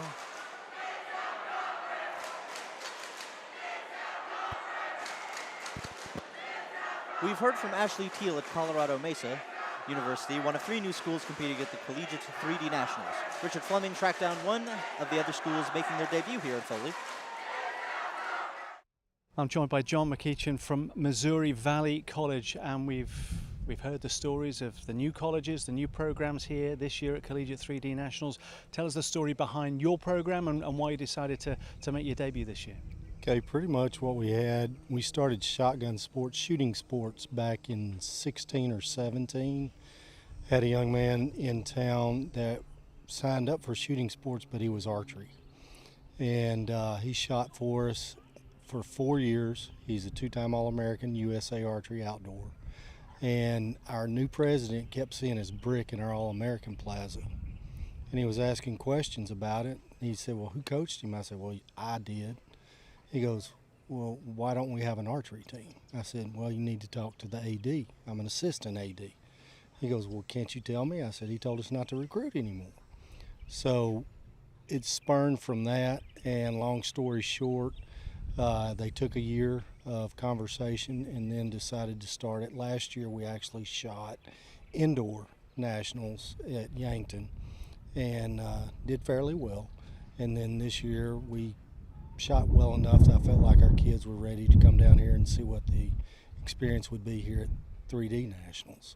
So we're trying to grow a program, and very small team right now, but we're wanting to double, triple the size of it here in the next 2 or 3 years. And what does that journey look like? What does that challenge look like for you? The challenge for that is being able to get out and recruit. I spend a lot of time on the road. I spend a lot of time with my other job at Missouri Valley College, but I tend to travel to the S3DA, the NASP, and all the archery shoots I possibly can to get to know the archers, get to know their families, because we want people to come in that'll be a good fit for our program, for our college. And this is not just about competition, it's about the experience and that kind of that rounded experience of the event. How has the entire experience been for your archers? Oh, they've enjoyed it thoroughly. I mean, the camaraderie with the other people, other teams. Of course, they've shot quite a bit, and they know some of the people that have been here, who are here, and they enjoy being with them, and they enjoy the competition, the competitive side of it, and they're looking to grow, and they have. We hosted a shoot last weekend at our place, and that's at Marshall Bowhunters Club there in Marshall, and they improved their scores considerably from there to here this week. So they're just looking to grow the program. And what does this do for just that appetite and that hunger that they're coming out here and they're competing against some of the big colleges, some of the very talented archers? They're able to gauge where they are, but also where their program is. Does that give you that extra hunger? Does that give the archers that extra hunger? Oh, absolutely it does. I mean, they see what people are able to do what they shot yesterday compared to what they shot today, and they see how other people focus in those realms, and it gives them the encouragement and the drive to continue to move onward and upward. So where from here then? Where from here? I'm going to hit the recruiting road and take a couple of weeks off and get to indoor practice and see where we stack up there. And Collegiate target nationals for 2026, and then back here in 2026 as well? That's it. Every year, all three. That's fantastic. Well, there we have John McEachin from Missouri Valley College. Again, one of 3 new programs here this year at Collegiate 3D Nationals, and they're all thoroughly enjoying it. The 2025 USA Archery Collegiate 3D Nationals is sponsored by Hotel Planner, the official reservations partner of USA Archery. With more than 1 million hotels as well as about 40,000 direct hotel partners, Hotel Planner can help find the perfect place for your next archery trip. Welcome back to the Foley Event Centre. Our thanks to Hotel Planner for supporting the Collegiate 3D Nationals. You join us back as they go down to score for the third end of these semi-finals. University of Rio Grande with a 1-point advantage over University of Pikeville, a 2-point advantage for Texas A&M against Muskingum University. The semi-finals to be followed by the medal matches. So all of these teams will be back shortly, but will they be shooting for gold? Will they be shooting for bronze? That is the big question. I saw some confidence on Muskingum before heading down there. Well, interesting to see how they shot out of it. And Pikeville, the Pikeville fans just across, directly opposite us, were certainly getting excited after the second line as well. They were jumping, so maybe some big scores. And you know, our apologies because of the 4 targets, and there is some shrubbery around the targets. It's not always easy for us to see from here. So we are relying on the updated scores as we look at what has been delivered. And is that the score from Rio Grande? A 20? A 20 to a 28, so that would be a 93 to 86. Oh, well. That is what it's showing at the moment. And then with the other one, 32 apiece, so that's still a 2-point gap between Texas A&M and Muskingum. Texas A&M 89, Muskingum 87. But that's a massive drop if that's the case. If that Rio Grande score hasn't updated, that looks like the case. 28 points to 20, so it's 93-86. Rio Grande really needing to go all out here on this final end if they want to keep shooting for gold. I keep refreshing, wondering whether that, but no, that is the case. 20 points. One of the Patriots ringing a bell right now. For whom the bell tolls. Ask not. I think we found the town crier anyway. Man, that's quite the drop-off there. No punches can be held on Rio Grande on this final end. That is a huge drop-off. He was wandering back to speak to his teammates. Not sure what went wrong there, but they'd started incredibly strongly, 32, 34, and then 20. If we go back, they started with a 21, if you remember, in the 1/8 round, their first ever set of arrows, just 21 points, then 28, 27, 34. Quarterfinals, they went 32, 34, 32, 32, 32, 34 to start the semi-finals, and then that 20 points with end number 3. So that really has hurt them. They were leading by 1. They now trailed by 7 going into end number 4. That end, the power of one single arrow shot, that cuts both ways. Not only can one arrow gain you a lot, it can lose you a lot too. So at the moment, it would be Pikeville and Texas A&M vying for gold.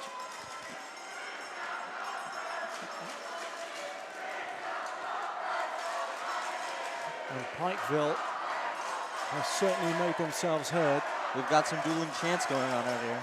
So too of Muskingum, to be fair. Texas A&M, they're doing their best to keep behind their archers of Karen Waters, Sawyer Sullivan and Venugopal Kunavakan.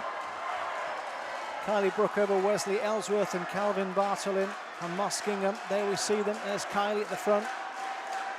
University of Rio Grande, Danielle Pollard, Colton Green and Eric Clements, Pikeville, Nate Harper, Anna Shearia and Olivia Hale. Fist bump from Rio Grande.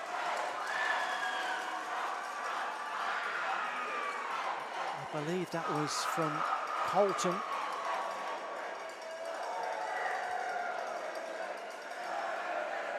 And Eric, and those two trying to get each other pumped up as they head into the fourth and final end. Important to keep energy high even now. This last end, a whole lot of implications coming out the other side of it.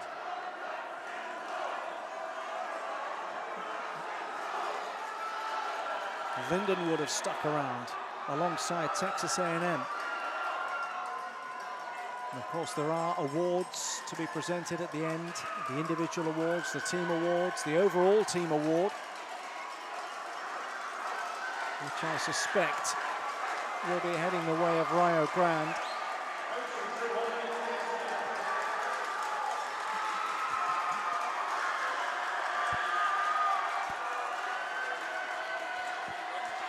Preparation begins here. A great many archers looking downrange. Excitement from the U-Pike side. When we talk about the new schools that have been competing, just to give you an idea, we've got some numbers here.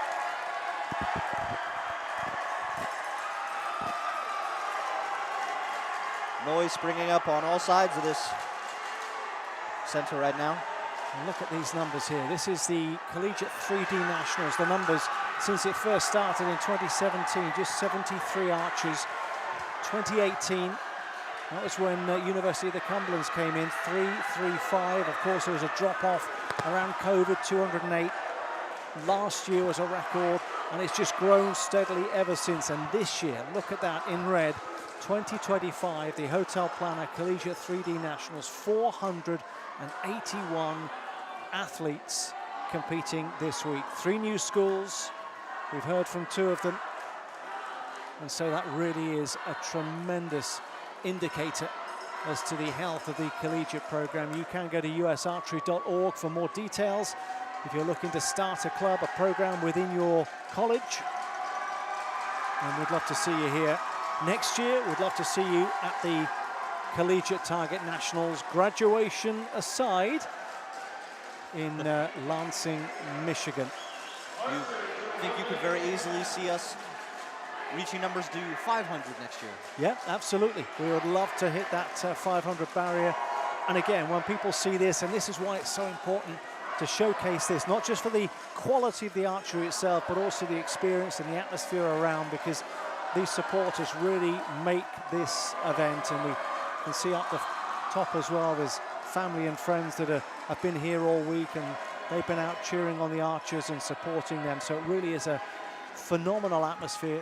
There's rivalry, there's great quality, but there's also that camaraderie as well. And maybe that's the 3 C's. It's the color, the chaos, and the camaraderie. And we've had them in great abundance over the last few days here in Foley. Focus on the eyes of our U-Pike archer there. Let's have a look. This is the final end number 4. Work to be done from Rio Grande, and that was a kind of a maybe is it kind of a reaction there that maybe suggested that this one has slipped away from Rio Grande. University of Pikeville. When looking at those 2 deers, I saw 2 arrows that seemed to be attempting to make towards the 14. If that was Rio Grande, I can't fault them for trying to go all out at this point, which it very well might have been. Pikeville, they are celebrating already.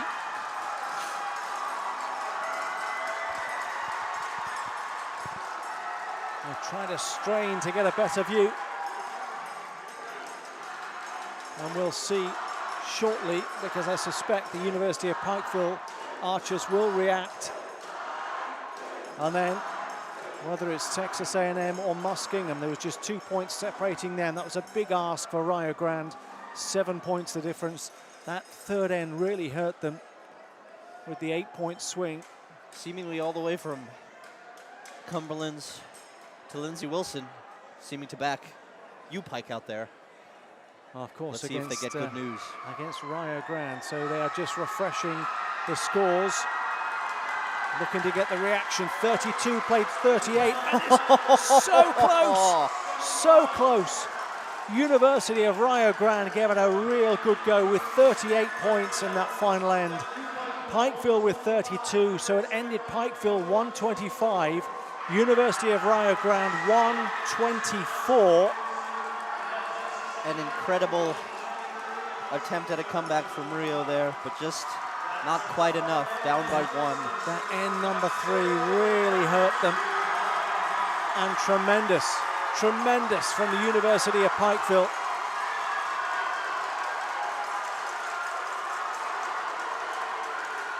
And they'll be up against Texas A&M for gold. University of Rio Grande will take on Muskingum for bronze. End number 3.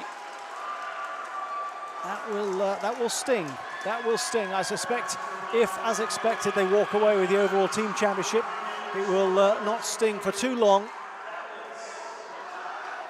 But again, we look at their scores, 32, 34 and 38, and then you throw a 20 in there for Rio Grande. Pikeville were consistent. They were solid and strong throughout, 34, 31, 28, 32. And they held off that late challenge from the University of Rio Grande. Texas A&M and Muskingum. Rio Grande certainly not much of a pep in their step at this point, but we'll see how they feel by the end of things. We are getting ready for the medal matches here at the Foley Event Center. It'll be the gold medal match, Texas A&M against University of Pikeville. And there we have the cheers going up around the Foley Event Center. And then Muskingum against University of Rio Grande. This whole side that you seem to be looking at on the bleachers firmly in the corner of Pike seems to be a bit more disconnected on this other side of the cell.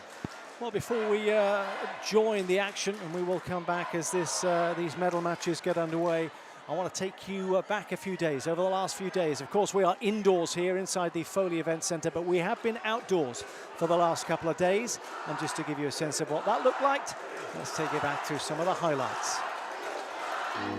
USA Archery Collegiate 3D Nationals is sponsored by Hotel Planner, the official reservations partner of USA Archery.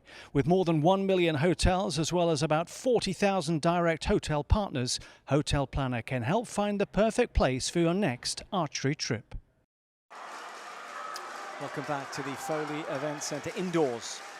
You've got a sense of what it was like for Noah and all the athletes, 481 of them over the last few days. Wonderful, very scenic at the Graham Creek Nature Reserve. Some great shots there, the aerial shots, and you just got a sense of just how many archers were involved. That wonderful walk out towards the ranges. And that brings us inside to the final few matches. The gold medal match between University of Pikeville and Texas A&M, and fighting for bronze, University of Rio Grande and Muskingum University. And just your thoughts, Noah, on the last couple of hours, the last couple of days. What are you going to take away from 2025 edition? I've been absolutely lucky. It is beautiful out there, and I'm just glad that I get to be a part of this, especially behind the broadcast seat. This is new for me, specifically when it comes to the level of archery, although I have commentated sports before. It's amazing to just be a part of this. No, great to have you along, and thank you for joining us, and thanks to the viewers as well. Thanks to the City of Foley, who have been absolutely phenomenal, and to ASA, Josh Grine and the team, and all of the archers and families, because again, you can hear the noise, you can see the atmosphere, you can see the colour and the energy that is still going after 2 full days of Collegiate 3D Nationals. And they're still going, they're still making a noise, they're still going through their routines. Still going strong out there after all this time. A lot of cowbells. A lot of pots and pans still banging together. And we've got some great camera angles as well for you this year. We've worked on that, and we look to try and improve every time. Try and bring you improved coverage throughout 2026 as well, helping tell the story of the sport and the personalities and also the events in which we're covering. Give you a more rounded view of this wonderful sport, and that we are lucky to be a part of and lucky to be at events like this. And certainly when you see the numbers again, seeing how healthy it is and the numbers grow. Collegiate program is growing all the time. I was lucky enough again to be at Joad Target Nationals and Joad US Open in Albuquerque. That'll be switching next year. That'll be heading to Lincoln, Nebraska. And again, we expect some huge numbers for that. And that again is just a massive platform for the emerging talent throughout the US archery scene. So heading down to score for their first end of these finals round. And it's all automated. There's plenty of smiles there from Muskingum. They're up against University of Rio Grande for the bronze medal. Gold, will it go the way of Pikeville or Texas A&M? Well, Rio Grande have started with a 32. Quite strong. That's a strong start from them. I think the scores are coming in because it's taking a little longer, and Muskingum start with a 34. Oh, well, speaking of strong starts. I'm not sure the other one has been fully updated because that's telling us 24-20 in favor of Texas A&M, but I would be very surprised if the gold medal match starts with probably two of the lowest scores those two have put in. Let's see if it's refreshed. 34 for Texas A&M. Supposedly still a 20 for UPike, but we shall see. I would that be would very surprise surprised. It's still at 20, but they are still down going through the scoring. I think they're just completing, maybe just putting it into the system. So at the moment, Muskingum are leading the bronze medal match against University of Rio Grande, who we expect to be named overall team winners. And that would be taking the crown from the University of the Cumberlands, who have just been the benchmark for Collegiate 3D, winning it for the last 7 years, ever since coming into this event in 2018. Let's hope that it's been updated. It's not been updated yet. Muskingum only up by 2 against the University of Rio. And Texas A&M is telling us are leading by 14, but I can't imagine that's I can't imagine Pikeville have just started with 20.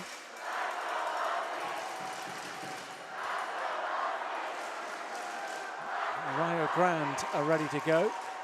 The other two teams have just got back to the line. I think there's a slight delay on the scoring.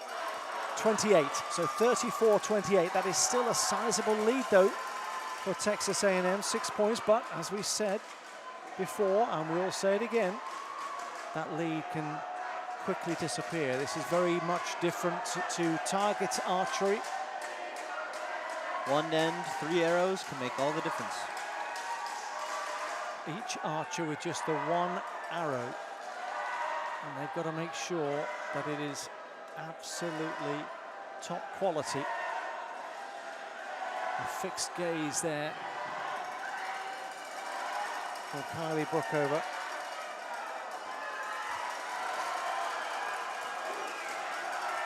And the signal has been given. We are ready to go for end number 2. Our minute has started. Focus building on the faces of our archers out there.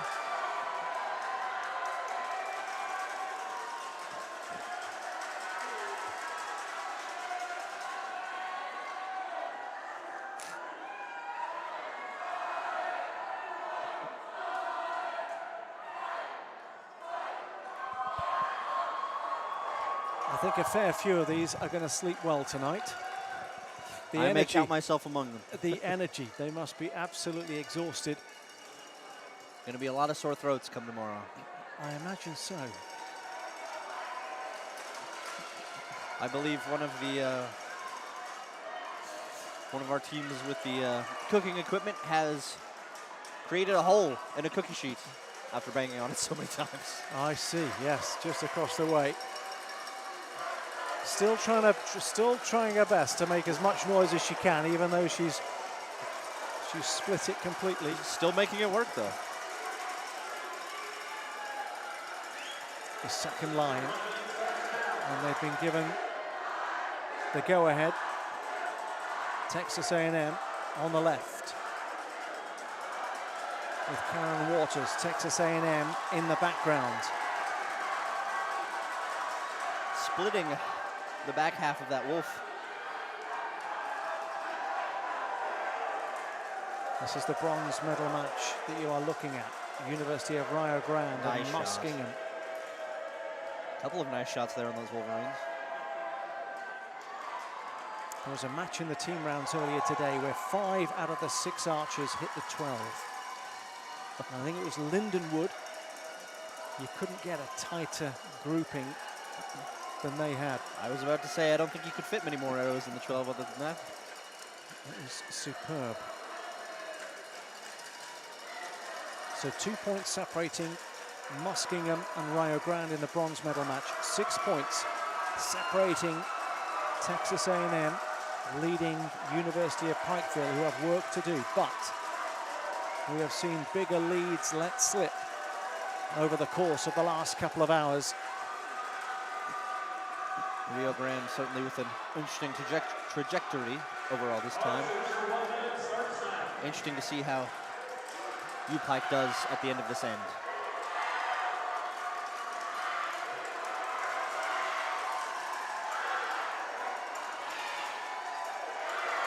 Venu Kunavakum just getting himself settled for the third of 3 arrows from Texas A&M at the end of this second end.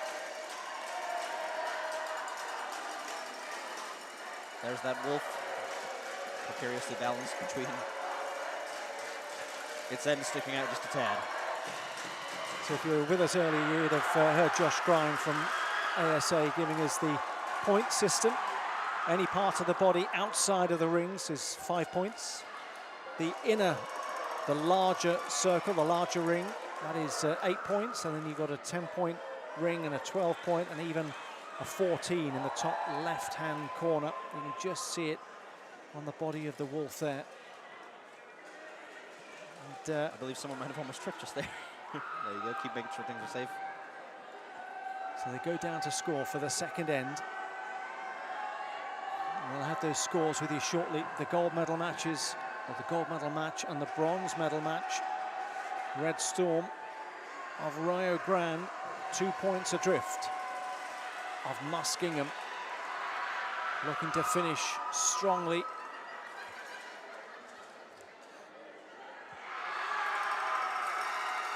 And you can go to between ends to get all the results and scores, and to find out who were the winners of the overall team championship, which, as I say, I'm pretty confident it's going to be University of Rio Grande. So they're walking back now, so I'm going to refresh the computer and see what we've got. Texas A&M 30 points, that takes them to 64. Pikeville, I'm not sure that's been updated fully, so we'll refresh it once again to see what they've ended up with. They had 21. That may have only been 2 arrows that were counted. Let's see. Here's Rio in the stands. No shortage of excitement on their faces either. Speaking of excitement, University of Rio Grande 30. That takes them to 62. We'll try to see what the other scores are. Muskingum, their score has not dropped in. Let's just see where we are with these. Rio Grande, you can see a few of them are getting a little bit weary. who can blame them after all this time? It has been a long few days. There's Craig Holycross, Muskingum, their head coach. As we said earlier, does a great job with that program. As we get set for end number 3. There's Union Commonwealth sticking around. Lindenwood University as well.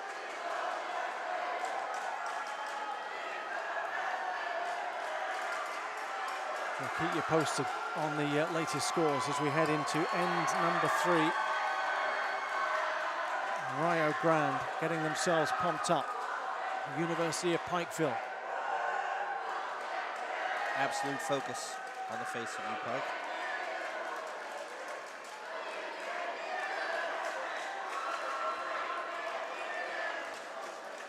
Moving forward to line number 2. This is, I think, that time of day where you've got to be really careful until you decide you want to shoot for 14, because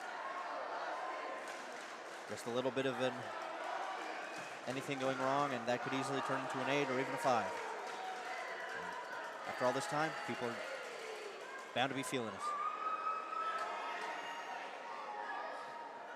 We're still looking to refresh, still missing off the Muskingum score, so if you are checking them, we're seeing exactly the same as you, so we'll keep you posted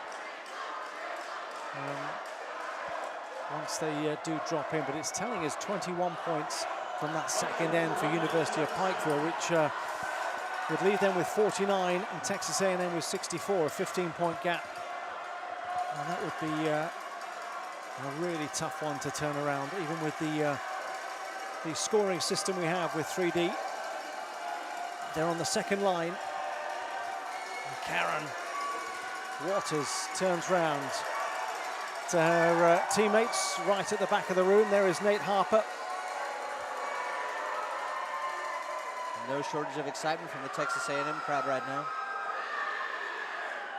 That looked a little bit of a dejected reaction there from Nate Harper. Seemed to be a little bit down from something, not sure what. Texas A&M, there's smiles from the University of Pikeville, but Texas A&M are in the box seat at the moment. Rio Grande on the other side. These two sides battling for bronze as they step forward to line number 3.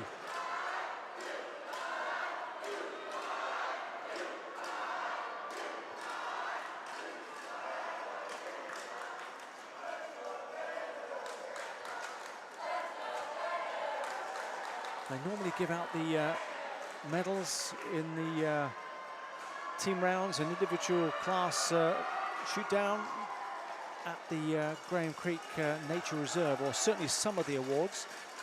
But we're going to have all of the awards following these matches. So I suspect that's why a good number of these schools are hanging around, because there's plenty of medal winners after 2.5 days of wonderful archery. Certainly nobody wanted to step out before they could get their flowers.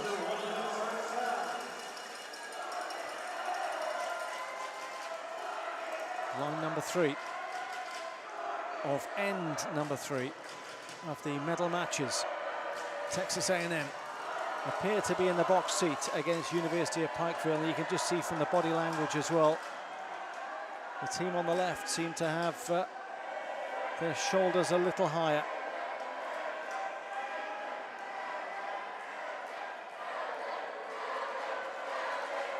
Still trying to keep you updated on our scores from N2. But as of now, looking at the end of N3. Muskingum on this near side.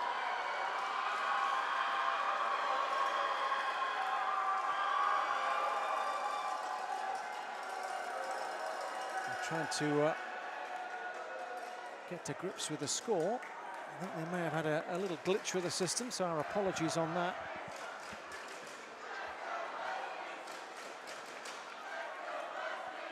As they wander down to score for end number 3. So I'm hoping it's one of those things where somebody just switches on and switches off again, and everything will be good with the scoring. Favorites certainly appearing with our crowd here Oh, there we go, 28 points. So it looks like it was 21 for Pikeville. So that's caused them a real headache at the midway point. And then 28 points for Muskingum. So that was the 2-point swing. So it was all level between Rio Grande and Muskingum, 62-62, going into end number 3. University of Rio at Muskingum, both 62 and 62. We'll see how they do by the end of end 3. Some excitement from the Rio crowd. Well, looks like they may have just stepped up a little bit. 32-25 we're looking at. So that would be 94-87 in favor of Rio Grande. And it's certainly Rio Grande that are wandering back with a little bit more purpose and certainly more of a spring in their step. Desperately needed, it would seem. But they're on the up and up now. And then looking over at the gold medal match. So that's the bronze medal match, which is Rio Grande and Muskingum. And then the gold medal match, there seems to be some discussions being had. At the moment, it's got 18 for Pikeville and 12 for Texas A&M, which doesn't seem right at all. No, that would surprise me. The 28 for Texas A&M, that takes them to 92. University of Pikeville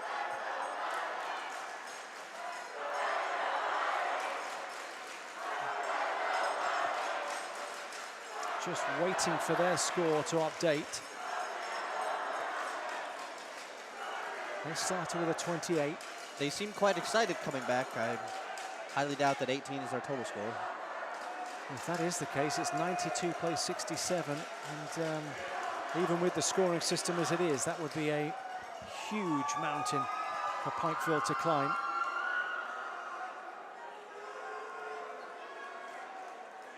And the other one has swung in favor of Rio Grande, 94-87. 7 points the difference.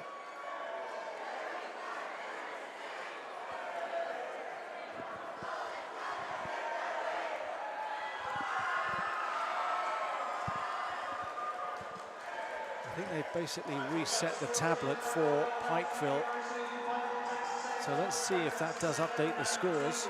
Brad Fiala has just wandered out to, I think it was the Pikeville tablet, it's just adjusted something.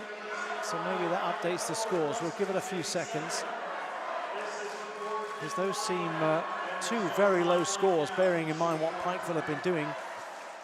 28 and then 21 and 18. Seems very much out of character.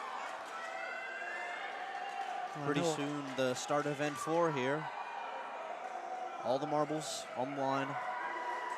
I'm sure everyone will be extremely focused to do the best they can out there. You see in the background Jonathan Clemens, the head coach of Rio Grande, who did say to me a few weeks ago at a power event in Chicago, he felt that he had the team. He had the team, and it wasn't just bravado on his part. He felt he had the team, he had the archers to come in and to win the whole thing, the overall team champions, and that appears to be what they're on their way to do. They're not going to walk off with the mixed equipment gold medal. That's going to go the way of Texas A&M, it appears, at the moment. A nice 14 on that deer, I do believe.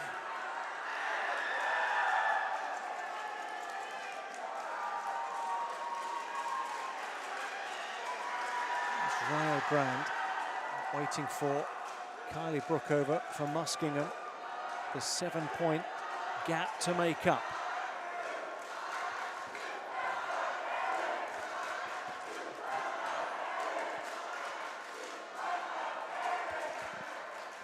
So Texas A&M, the scores are still as they were, so that is a 25-point difference in that gold medal match, unless there is some glitch in the system that's not updated.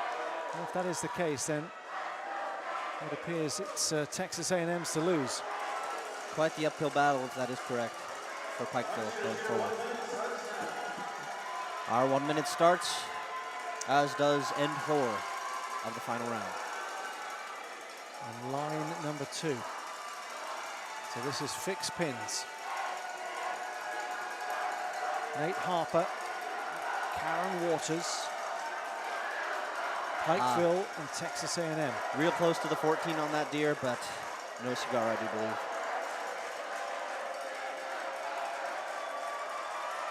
Good 2 arrows right next to each other on that turkey to the left.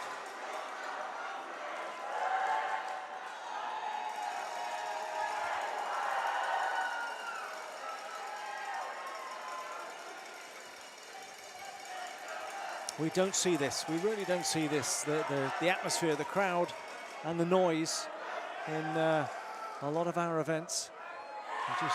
This is collegiate archery, and they're still cheering and jeering, and just the noise that you can feed off that energy as an archer.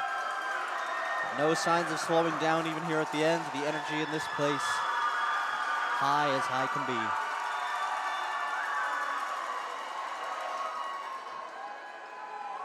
And that young lady in the middle from, I think it's from Lindsay Wilson.